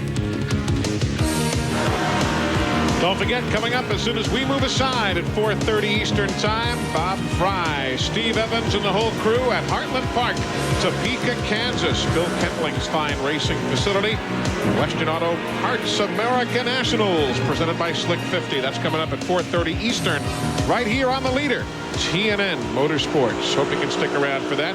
I'm Eli Gold with Buddy Baker, Dick Bergman, Glenn Jarrett, Matt Yoakum, and Steve Burns. 406 of 500 laps on the board. While you're away, we did have a change. You see Ricky Rudd there around Kyle Petty, so third and fourth swapping positions, and Mark Martin is close right in on Kyle. Yeah, whatever happened to Kyle's car, he really, within a 5-lap period, you can see him moving up the track as Mark Martin pulls even with him and just goes right on by down the front straightaway. He needs a pit stop. This is for fourth. Mark's got him. So resetting it, Jarrett, Gordon, Rudd, Martin, and Petty. That is your top five. Ernie Irvan is sixth. Jeff Burton is seventh. Jeremy Mayfield eighth, and Kenny Schrader ninth. Those 9 teams being shown on the lead lap. Ted Musgrave is 10th. Michael Waltrip 11th. Mike Skinner, good run. He's in 12th. With Sterling Marlin 13th. Bill Elliott moving up to 14th now. Around Hutch Strickland, who is running in 15th. 16th is Ricky Craven. Rick Mast is now 17th. Then Bobby Hamilton, followed by Jimmy Spencer and Terry Labonte. That is your top 20 here at lap number 409. Eli, I was watching Ernie Irvan just a second ago. He is one of the fastest cars on the racetrack. He had terrible track position after he and his teammate Dale Jarrett got together on the pit road. But he is one of the fastest cars out there right now, and he's reeling in Kyle Petty at this time. Pit stop for the race leader. Here comes Dale Jarrett. He will pit at lap number 411. Here comes Jeff Gordon. He will come in as well. Let's go to Matt Yoakum. 35 miles an hour. Todd Parrott keeps telling DJ, 35 miles per hour. Don't go over speed limit. He comes to a stop. It'll be a 4-tire stop. Dale told Todd, don't make any changes. Just clean their windshield real well. Don't make any changes. I like the way the car is handling. And now let's go up pit road to Glenn Jarrett. Kyle Petty has just pulled in. Jeff Gordon's already in. He has the right sides done. They will make air pressure adjustments on Jeff's car. They will make no adjustments at all to Kyle Petty's car. DJ is down and away, and here goes Jeff Gordon. Gordon gained a lot of ground on that pit stop. Now, in that sequencing, Ricky Rudd will lead a lap. Meanwhile, Kyle Petty has a lengthy stop. Glenn, what do you got? Yes, he did. They had trouble on the left side, Eli, and then when they finally did let it down, Kyle was so impatient to get out, he nearly stalled it. In fact, he may have over-revved it. The car took off awful balkily like. You need to keep an eye on him to see if that caused any damage to the engine. Let's go to Steve. And Ricky Rudd coming down pit road. I just talked to crew chief Jim Long. He said they will make no changes. We just need to have a lightning fast pit stop. On the tires, Danny Marshburn on the back, Dave Anthony on the front. The jack man comes around, David Hatfield. So far, so good. Left sides are going on. Hey, let's check in with Matt Yoakum. A big chassis adjustment for Mark Martin. They took one round and a half a wedge out of the right rear. And right side tires are on. The left sides are on. They got enough fuel in, and he's down and away. All of these pit stops as Ken Schrader is now the race leader. So we're right up there with the record number of leaders for a race at Dover Downs International Speedway. We have now picked up our 13th leader, so it's a brand new record for race leaders here at Dover Downs International Speedway. And here comes Kenny Schrader. Andy Petrie and the boys will be awaiting his stop here at lap number 415. When he stops, it'll cycle things back around to Dale Jarrett, who is now working turn number 4. Now, when he gets back to the stripe, he will reassume the race lead, which he has now done.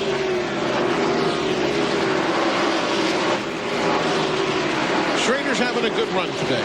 Yeah, he is, and that's 2 weeks in a row he's had a good run. And there'd be nobody in the garage that would be disappointed to see Schrader get back to his form of old, running up front every single week.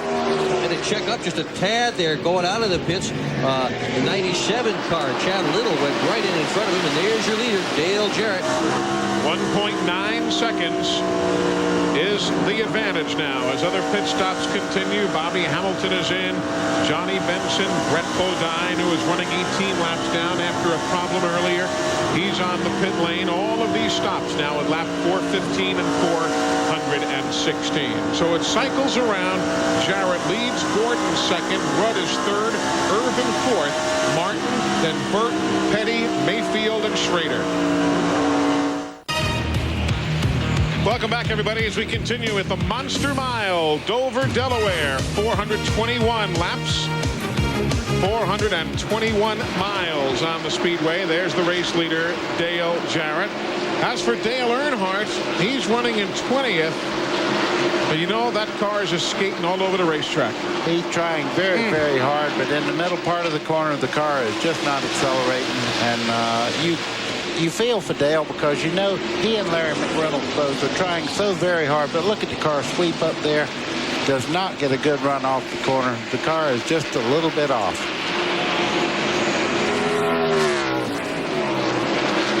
We're quite a lot off. If you're a Jimmy Spencer fan, he is on pit road again. Jimmy's had some problems getting onto and off pit road at the appropriate pit road speed. And after 3 times coming in for stop and go penalties, he's being held this time for a 2-lap penalty by the NASCAR officials, who will step aside when that second lap is over.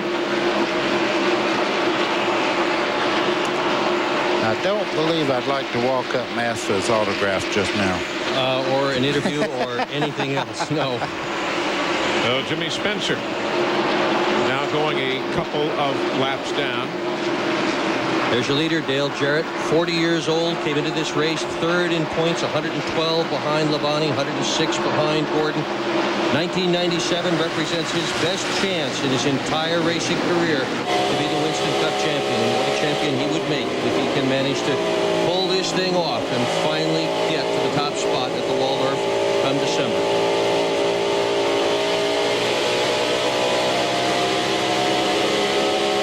Racing yet to go this year. Oh, yeah. A lot of racing yet to go. Yeah, this is only event number 12. Long ways to go before all is said and done.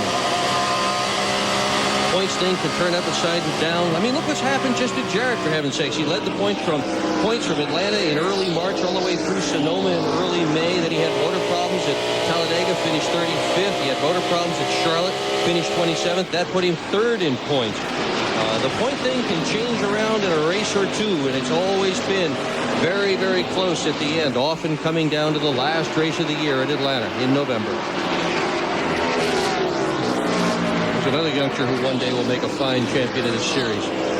Jeff Burton. He's a good one right now. Yeah. Running strong in both divisions. Running strong in the Grand National Series. He's won there. And Winston Cup, the big win at Texas. Nearly pulled off the win here yesterday. He sure did. He was strong yesterday. 8 cars being shown on the lead lap at this stage of the afternoon. Lap 428. Those top 8 across the top of your screen. Everybody else at least 1 lap down.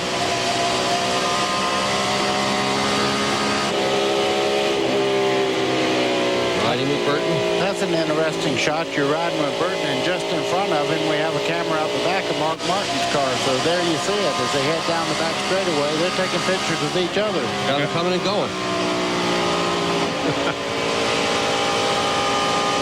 Both Fords out of the Jack Roush stable. The vibration that you're seeing in Burton's car is unlikely to be the car. It is much more likely to be the camera mount that has come a bit loose after this amount of time at Dover, Delaware. Concrete racetrack. There are grooves in the track between the concrete slabs. That tends to shake things up just a little bit.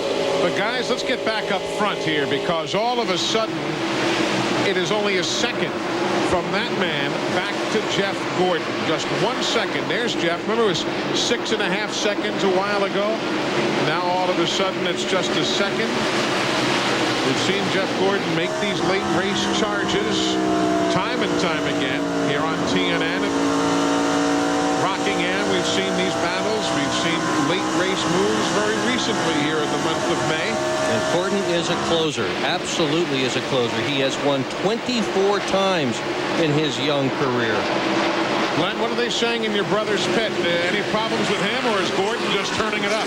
Well, I think it's a little bit of both, Eli. As I said, Jeff and his crew knocked off a great pit stop, cut the distance down some, but once they got back out on the racetrack going, Dale Jarrett reports his car's a little loose getting in the corner, and Gordon is coming like gangbusters. They made one more adjustment on Jeff's Chevrolet, and it seems to have been the one he's been looking for all day. The car looks as good as it's been throughout the race, and so he is rapidly closing the distance. So they're concerned down here in the 88 pit. And barring a caution, they will not have to stop again, certainly. These guys are set for the run. They should be able to go all the way. You know, all the money that Jeff Gordon has made in the last couple of weeks, Eli, I wonder if the guys in the IRS are home cheering him on. Now there. Now there is a sick comment. That's a sick comment, exactly. One thing we can tell you, though, is Dale Jarrett has clinched the bonus, the extra 5 points for leading the most laps here today. Nobody's going to be able to lead more than he has already to this point. And in the 8 races he's led in 97, he has led, Dale Jarrett has, the most laps in 5 of those races. 438 laps complete. Now the overcast is getting a bit heavier here at Dover, Delaware, but still we're well within shouting distance of the finish. But it could be a dandy finish. Remember that 6.5 second lead? There's the interval now from first to second place. Jeff Gordon chasing, and Dale Jarrett trying to protect the edge he has. Right in behind Ted Musgrave now, who is the 11th place runner. Dale Jarrett running at the very bottom of the racetrack. There's 2 different grooves that both of these cars are running. One's working for Jeff Gordon. As you can see, he has closed in 4 or 5 car lengths in the last lap there.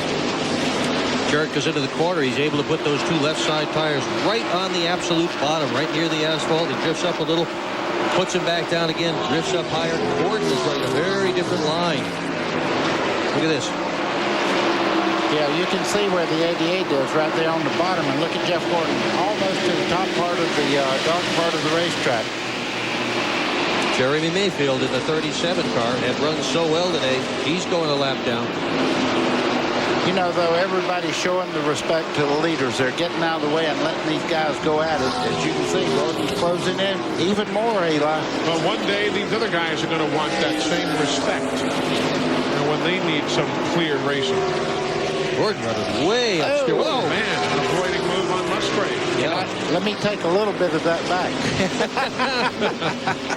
Gordon running way upstairs and compared to Jarrett. Remember when Harry Gant used to run and win here when he was lapping the field? He ran a much higher groove. Oh, yeah. Than everybody else. He almost needed a roller skate on the right side of the car to keep him up. Yeah. Oh, yeah. I mean, he was almost into Maryland when he went through some of these corners. Exactly. Lap 443. Jarrett, Gordon, Rudd, Irvin, Martin, Jeff Burton, Petty, Mayfield, Schrader. That's the lead lap. Well, they've got a real good racetrack to work on now. You can see how well the track is worn in. There's black tire marks, 2 defined clear grooves here. But this is also the point of the race where the drivers really are getting tired. They've been at this a long time, since noon. It's about 4 o'clock here on the East Coast right now. That's a long time to be behind the wheel. Well, that guy right there can go bear hunting with a switch. He's so big. I don't think he's tired, and Jeff Gordon certainly stays in perfect shape. And we're going to find out, because look at the gap now. It's even closer. With 55 laps, 55 miles to go. Gordon's definitely closing on him. But look at those 2 different grooves. That's great to see. Eli, you just think back to the race in Rockingham. Jeff Gordon followed Dale Jarrett all day long, and about 45 laps to go, he found a place that he could run on the racetrack, and all of a sudden, the 24th Gordon was the dominant car. You think about all the dirt track racing Jeff Gordon did in his apprenticeship for Winston Cup, and that is the most important thing you learn at a dirt track is smell out the lines. Where is the moisture? Where is the fast place to be? Where is the track the smoothest? And try it here, try it there. Look at that racetrack. And Gordon obviously has found a line that is working well to his liking this afternoon. Oh, now look who's going upstairs.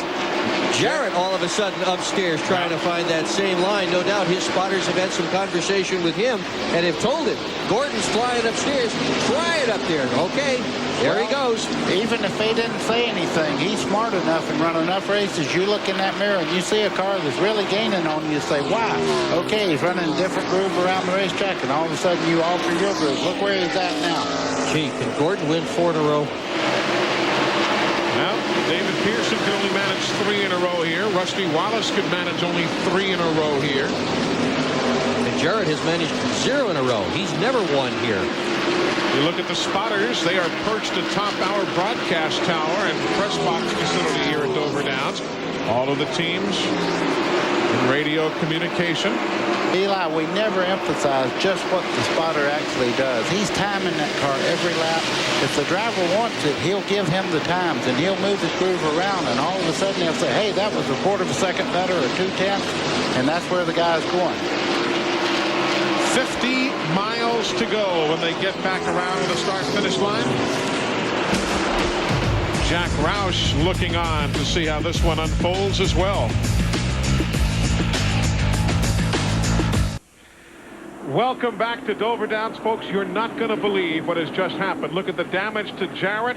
Gordon was involved. Kenny Wallace has been involved. Also, John Andretti was involved.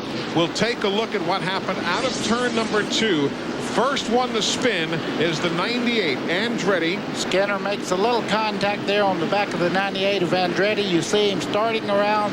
The back's gone now. He's along for the ride. Back behind him. Kenny Wallace is spinning now behind them out of your screen. And you'll see what happens when Jarrett and Gordon get together. There's Andretti.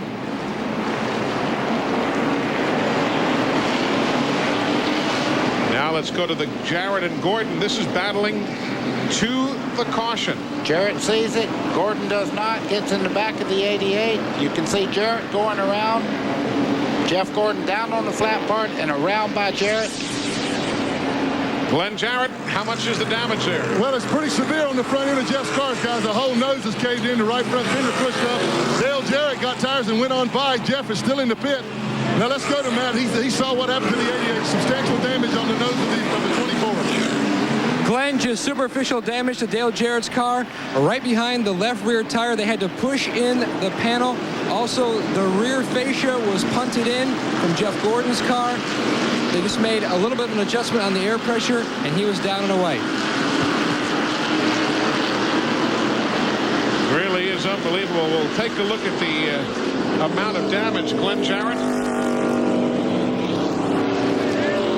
Okay, guys, they're going to bring Jeff back in. They're going to have to change the radiator. It looks like he's pushed most of the water out of the car, so they're definitely going to change the radiator. They're getting that ready right now. In fact, they had it ready. They've got the pressure water system all ready, so we can look for a radiator change down here right now. Well, he's not going to win number 4 in succession here. Nope, not this time around. See how the nose of that car is all pushed in. That does not look that bad when you look at the nose of the car, but you got to realize that there's a lot of duct work behind the front, and when you push it back like that, all that metal goes back in towards the radiator. So if you're keeping stats at home, laps 451 through 453, led by Jeff Gordon.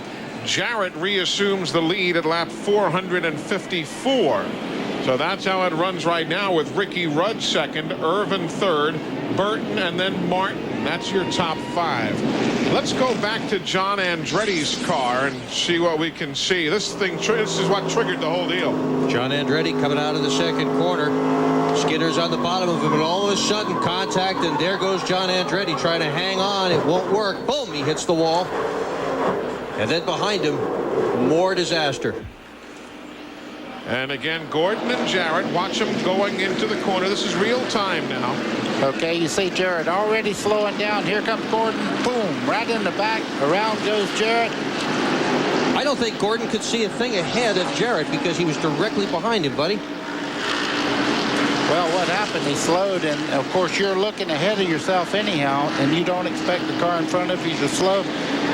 Apparently the spotters didn't get to Jeff in time to tell him to slow down. He's on pit road now for the exchange of radiators, and that's probably going to take several laps. Look at the crowd reacting to it all. Everybody's got a favorite. Glenn Jarrett, how long should this repair take?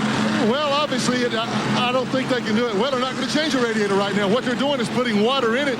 The water temperature is not all that bad. They're trying to see how much he's lost. I see a little steam coming out of it now. And yeah, it's starting to steam up pretty good, but they're going to send him back out there. They're going to try to finish the thing and see if it can keep the water in it. The one thing this will do, though, if it's pushing water out and there's a big puddle on pit road, no, he's it'll going wind up to the on garage. the racetrack. Okay, there to go to the garage. And listen to the crowd. Just listen to the crowd.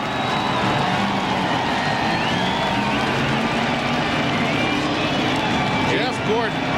Eli, that's just like in Demolition Derby. You hit with the back of the car. Jarrett's able to go right on. I don't think he has any damage whatsoever that'll hurt him to continue on. As a matter of fact, when they go back, he'll be fine. But I do think that Gordon, I mean, when you hit with the nose like that, so much damage can happen. We've got 1 lap to go before green. Matt Yoakum, are they concerned at all about any damage to Jarrett's machine? Todd Parrott told me you might see the left rear fender just flapping a little bit in the wind. The reason being the support arm that comes up to hold the fender in place has been broken off, but it should not be anything major.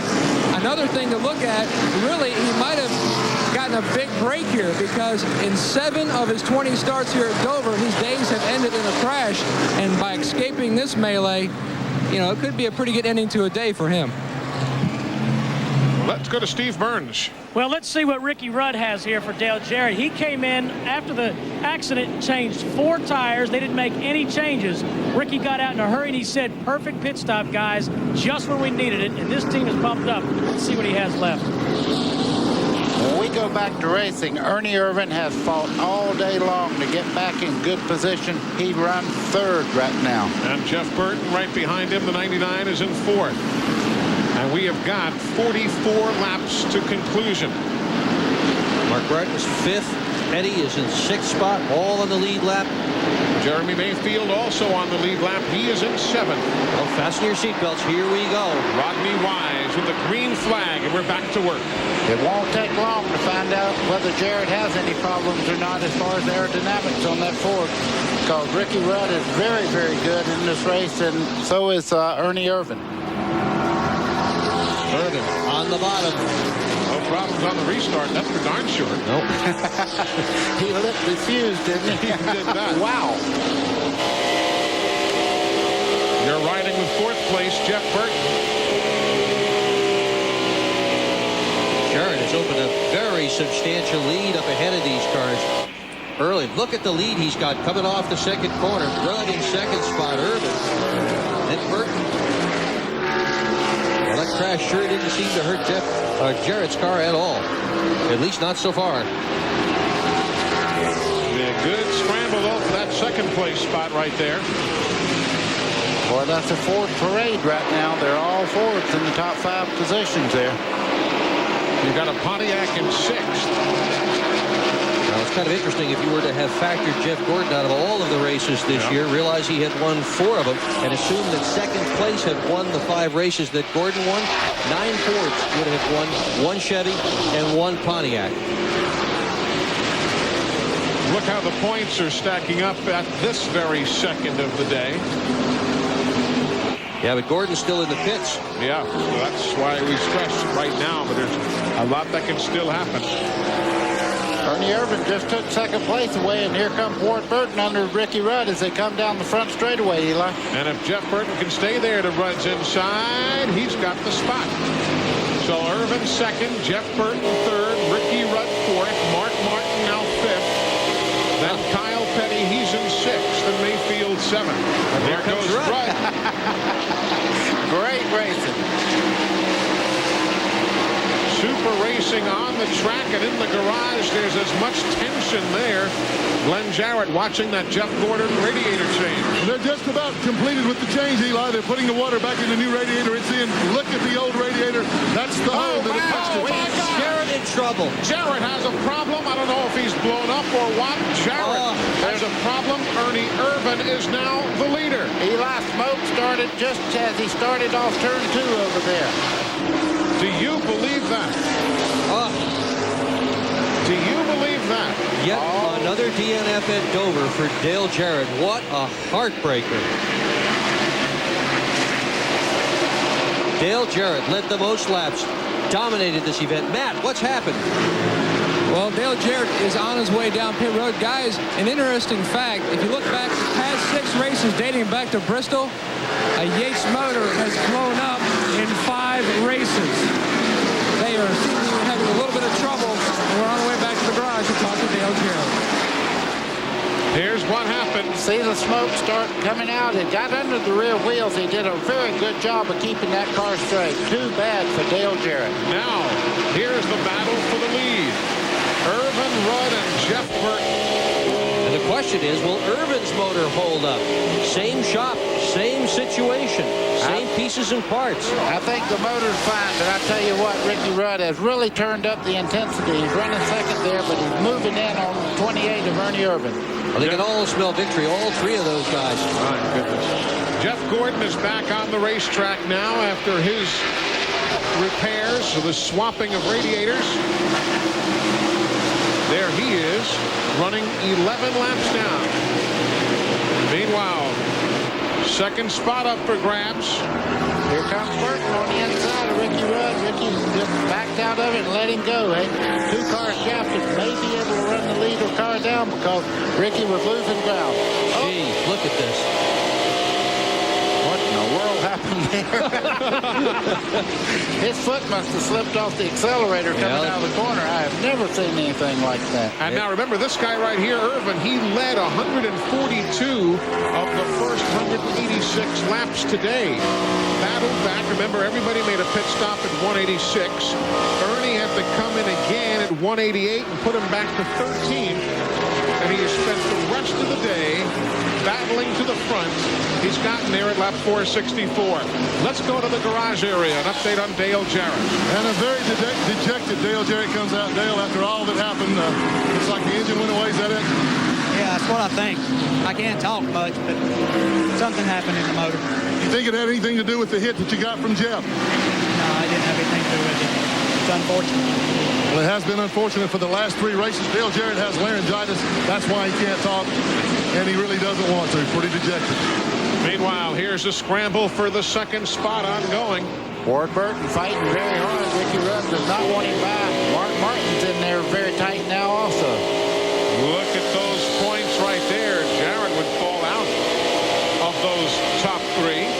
Ernie Irvan's got to be looking in the mirror going, go ahead and race that hard. I'm moving away. I bet he's watching the gauges, too. There he is. And there's the interval. In about 10 laps, he has a half a straightaway lead, Eli. Run up high, Burton downstairs. Jeff Burton wiggles there right off the corner. Mark Martin in the 4th spot. Oh, there goes the 28 car. Oh, no. 28 is in the wall. Holy cow. Ricky Rudd is the race leader now as he gets by. Burton is in 2nd. There's your race leader. Ernie was in the wall, lap number 471. Eli, I thought my eyes were playing tricks. I looked up and he was going round and round, going into turn 1. He lost it and backed it up into the wall. And coming off turn 4, Kyle Petty and the 99 of Burton going to the line for position, racing back for the caution. You know what this reminds me of? Look at Ernie. Oh, no way. This reminds me of 16 years ago when Junie Donlevy and Jody Ridley got the win. Yes. And all these guys were leading, and then everybody ended up wrecking. Here it is. Going down into turn 1, right here. Look at the back. It starts around right there. You can tell he's in big trouble. Watch him hit the wall here. Man. Matt, what are you hearing? Well, Ernie told the crew that he thinks as he entered turn 3, he ran into some oil. He said it just got right out from underneath him. He had nothing he could do. He was just a passenger at that point. We'll get a word with Mark Reno in a moment and find out any more word from Ernie. Eli, I don't know what happened going into turn 1 there, but it was a very violent crash going in, and it looked to me that the back just come around on the car. If he got into oil, he was the only one that did. I'll tell you something. We have seen a little of everything, and we've got a lot more yet to go. That is your new race leader, Ricky Rudd. Have you guys caught your breath at home yet? I don't know if we have here. This is remarkable. It truly is. 2nd year in a row, Ernie Irvan has crashed out while leading, looking like the winner. Unbelievable. Now let's ride with Jeff Burton. He has the accident in view, and then watch how close Jeff comes to getting in this. Okay, you'll see smoke right up against the wall there. There comes Ernie Irvan down the racetrack. Look at Jeff go right under him. Like everywhere Jeff went, Ernie's car just kept following him. And then Jeff came down the pit road after that. Let's get an update. And we were just listening to the radio communication when you threw it down here. Buddy Parrott said, well, it's going to come down to new tires versus old tires. Burton takes on 4 tires. The 10 of Ricky Rudd decides not to. And by the way, I should mention Jim Long on the 10 car of Ricky Rudd's has been named the Western Auto Mechanic of the race. Oh, good honor for them as Ricky Rudd now has his sights set on what would be his 4th win here at Dover, Delaware. But we've still got 25 miles to run.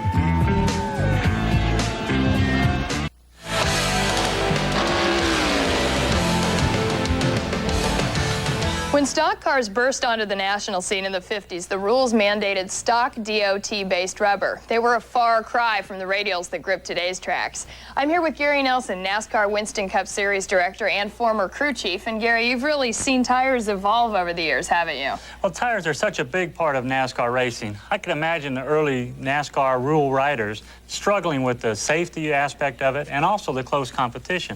In 1956, the rule book read like this: no knobs, power grips, or speedway treads allowed. No cross grooving allowed, standard treads only. But the key here is racing rubber permitted. So what that meant was Firestone, Goodyear, BF Goodrich were able to put a racing tread on their production tires. But the key to the rule was the size of the tire had to remain the same as that car had off the production line. And that is just a sampling of NASCAR Garage that you can see Sundays here on TNN Motorsports. Chad Little has taken the John Deere Pontiac to the garage area, and they have confirmed exactly what we heard out of the Ernie Irvan pit, that there was some grease on the track. It was a rear-end grease problem from the Pontiac. And the reason we had time to show you that excerpt of NASCAR Garage is because they were out there dusting the track just a bit and making sure everything is in readiness for the final 22 laps of the race. And there are the numbers of what has been a most unusual day here at Dover Downs. What are the crew guys thinking now, Matt, with 22 laps to go? I mean, can we see anything else happen? Well, one thing, the Rainbow Warriors are doing the most wicketed race dance you've probably ever seen. They are hoping that that storm would hurry up and get here so we could get a red flag and end the race now where they wouldn't lose as many points. If you recall back last week at Charlotte, Dale Jarrett blew up on the 499-mile mark of 600 miles, but it started raining, and that was the end of the race, so he did not take a big hit in the points, but he and Gordon will today. But this one isn't over yet. 22 miles to go. Ricky Rudd here at Dover with 3 wins, 10 top 5s, and 19 top 10s. I mean, he's had some superb performances in what will be this is 38th race. He likes his place. Eli, watching the 28 car of Ernie Irvan, you know, that is so. You talk about bad luck. He goes down in turn 1. There's grease down there. It was kind of like one time in Hoss Ellington's car. I was running Pocono, and I got in the corner ahead of everybody. It started raining. Well, I wrecked, and everybody else slowed down and missed the wreck, and that's what happened there. There was oil in the corner, and Ernie Irvan was the unfortunate one that got in it. Only 5 cars on the lead lap. Rudd, Martin, Petty, Jeff Burton, and Jeremy Mayfield. Super run for Jeremy here today. Got to be proud for that young guy. Let's see what we do now with 21 miles to go. Rader's had a good run in that number 33. Not on the lead lap at this point. He's just 1 lap down. He's ahead of everybody else that's 1 lap down. So his job now to get by that number 10 of Ricky Rudd.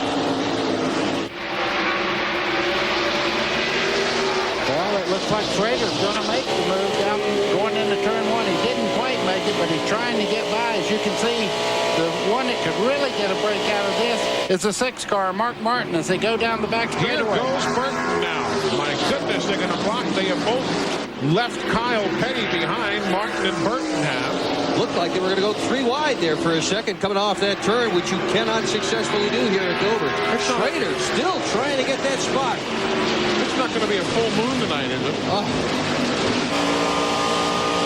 The real question here, you see, Mark Martin chose to go to the bottom. Now he's going to the bottom side of Schrader, going into turn 3 there. Kenny's going to let him go now. He tried. He doesn't want to get in the way. Doesn't want to spoil it for them. 2 Jack Roush Fords there running 2nd and 3rd, moving in on Ricky Rudd, leading the race. 18 laps to go. Glenn, we haven't heard from Ernie Irvan directly. What are you hearing? Well, Eli, Ernie got out of the ambulance and he went into the care center, infield care center on his own. He's okay. He's dejected, disappointed, obviously, but he's going to take a little extra time in there. They're going to put some fluids in. He's a little dehydrated, a little winded and tired, so he won't be out for a while. But Ernie is okay. Incredibly bad day for Robert Yates Racing, though. Remarkably bad day. A good day in that they were so dominant, and a bad day in that both Jarrett and Irvan end the day in the garage. Again, the leader is Ricky Rudd. 2nd is Mark Martin. 3rd, Jeff Burton. And 4th, Jeremy Mayfield. Great run for him, Steve. Eli, we should mention Jeremy Mayfield also took on new tires. His crew chief, Paul Andrews, is pumping him up, saying, we have new tires, the other 2 don't. The amazing thing, too, you've got Earnhardt now running in 15th. Eli, that just goes to show you never give up, no matter what. Earnhardt soldiered all day, and he's going to come away with a decent finish, it looks like. You know, we were talking about the Yates bunch combined today. What do you guys think? Out of the 500 laps, the Yates team combined will have led 396 of the laps, and they end up in the garage with nothing to show for it. Unfortunately, the one that counts, neither car is going to be around for. Rudd has opened up some distance between himself and the rest of the cars. Ricky Rudd is running extremely well, and Mark Martin running 2nd has had a real run. In the past 5 or 6 races, he has really been something to watch. You know what's interesting about Ricky Rudd, he had not led a Dover lap since he won here in September 92, and here he is in the lead of this race this afternoon. Ricky Rudd. We told you earlier, only 4 of his 17 wins have come before Memorial Day. We are now after Memorial Day. There is the interval, first to second with 8 laps to go. Ricky Rudd, who hasn't finished better than 4th this year in Rockingham, is trying to win at least one race for every of the last 15 years. Eli, I guarantee you, if Ricky Rudd does not alter his line in turn 3 and 4, he's not going to win this race. Mark Martin is flying around the base of the racetrack there, right on the bottom in turn 3 and 4. 1 and 2, you see, he holds his own. But watch the different line as they go in. The 10 car goes up the hill. Now, he tried to hold it down that time. He was listening to you, buddy. But when he does go up the hill, you're absolutely right. Mark Martin is able to close on him. Rudd held it down that time, kept Martin at bay. It'll be 5 to go the next time they come to the start-finish line. Mark Martin trying for his 3rd win in the last 4 races. Remember, he won back-to-back Sears Point and Talladega. Watch this. He closed right up on the back as they come off turn. Look at this. 1 car length difference now, Eli. Back to the corner they go. Inside of 5 miles remaining. Burton 3rd, Mayfield 4th, Kyle Petty 5th. Those are the only teams on the lead lap. Ricky must have heard us because he has changed his line. Now he's running very fast in 3 and 4. Rudd's best finish of the year. It's going to be Kyle Petty's best finish of the year.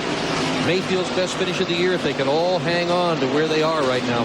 And if you folks are just joining us, you won't even believe what you've finished, what you've missed seeing. This has been in a race that has been just incredible, and it is beginning to sprinkle just now.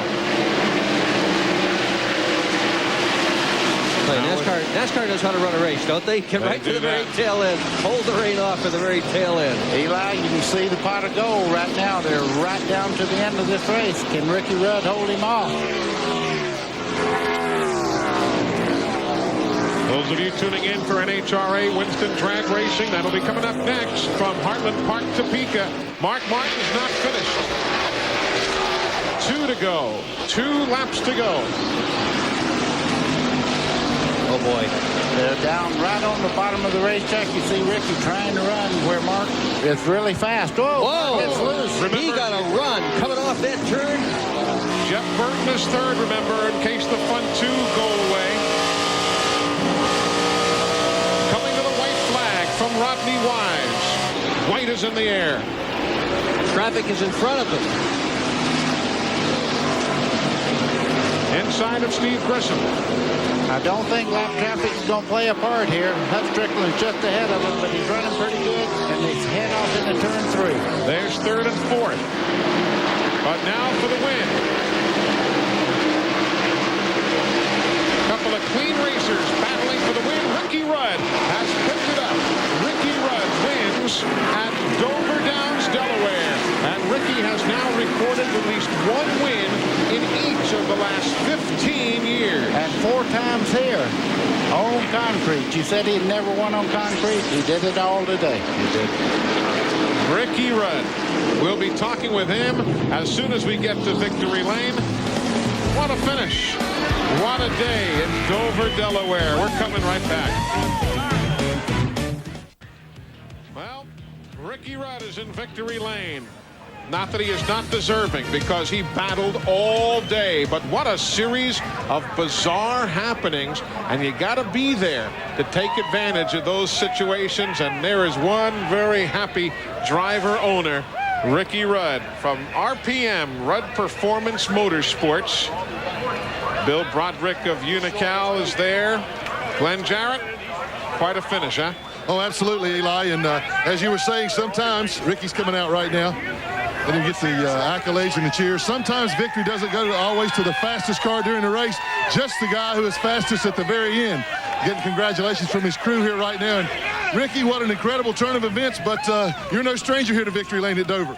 Well, I think we've won about 3 times on the old blacktop, but I don't think we've even come close on the concrete. So, you know, we didn't have the best car today. We had a top 5 car, and it was like, man, they're just trying to give us this race. You know, with Dale's having a problem in 24, and then at the end, Ernie wrecking. I mean, I couldn't believe everything happening to give us this race. Congratulations from the family here. Things pretty close there in the last 10, 15 laps, so Martin put a lot of pressure on you. Well, we were just real inconsistent all day. After we'd get a set of tires, we were changing wedge and changing everything, trying to get a consistent run. And when we got that last set of tires, we were real loose. And I didn't think we could hold them off Jim Long. Great job. Come here, Jim. Good job. All right. Well, while you congratulate Jim, we'll go ahead and give you the Miller Genuine Draft Pit Crew Award. Very deserving. Jim Long, Ricky Rudd, congratulations, guys. Great day at Dover Downs. A super day for Ricky. Mark Martin in second, Jeff Burton, then Jeremy Mayfield and Kyle Petty, the only 5 finishers on the lead lap here in the Miller 500. We'll be right back. TNN Motorsports live coverage of the Miller 500 from Dover Downs Speedway in Delaware has been brought to you by Milwaukee's Best. When you're looking for a different breed of beer, unleash the beast. By Texaco Clean System 3 gasolines. Add more life to your car. Take it to the star. And by Goodyear, #1 in tires. Quite a finish. Ricky Rudd, his 18th career victory. Jeremy Mayfield equaling his career best finish. He was 4th at Martinsville a year ago. Best of the year for Kyle Petty there in 5th. Michael Waltrip coming home in 6th. First career top 10 for Mike Skinner. A lot of great accomplishments today, and we hope you enjoyed it all on TNN Motorsports. A big thank you to Dick Berggren, to Buddy Baker, Glenn Jarrett, Matt Yoakum, and Steve Burns. I'm Eli Gold. Thank you for being with us. Stay tuned now. We'll be taking you to the Western Auto Parts America Nationals at Heartland Park, Topeka, NHRA Winston Drag Racing. That is next on TNN Motorsports. We will see you next weekend from Pocono. We've got the ARCA race and the NASCAR Winston Cup event. So have a great week. We will talk to you next weekend from the Pocono Mountains of Pennsylvania. So long from Dover, Delaware.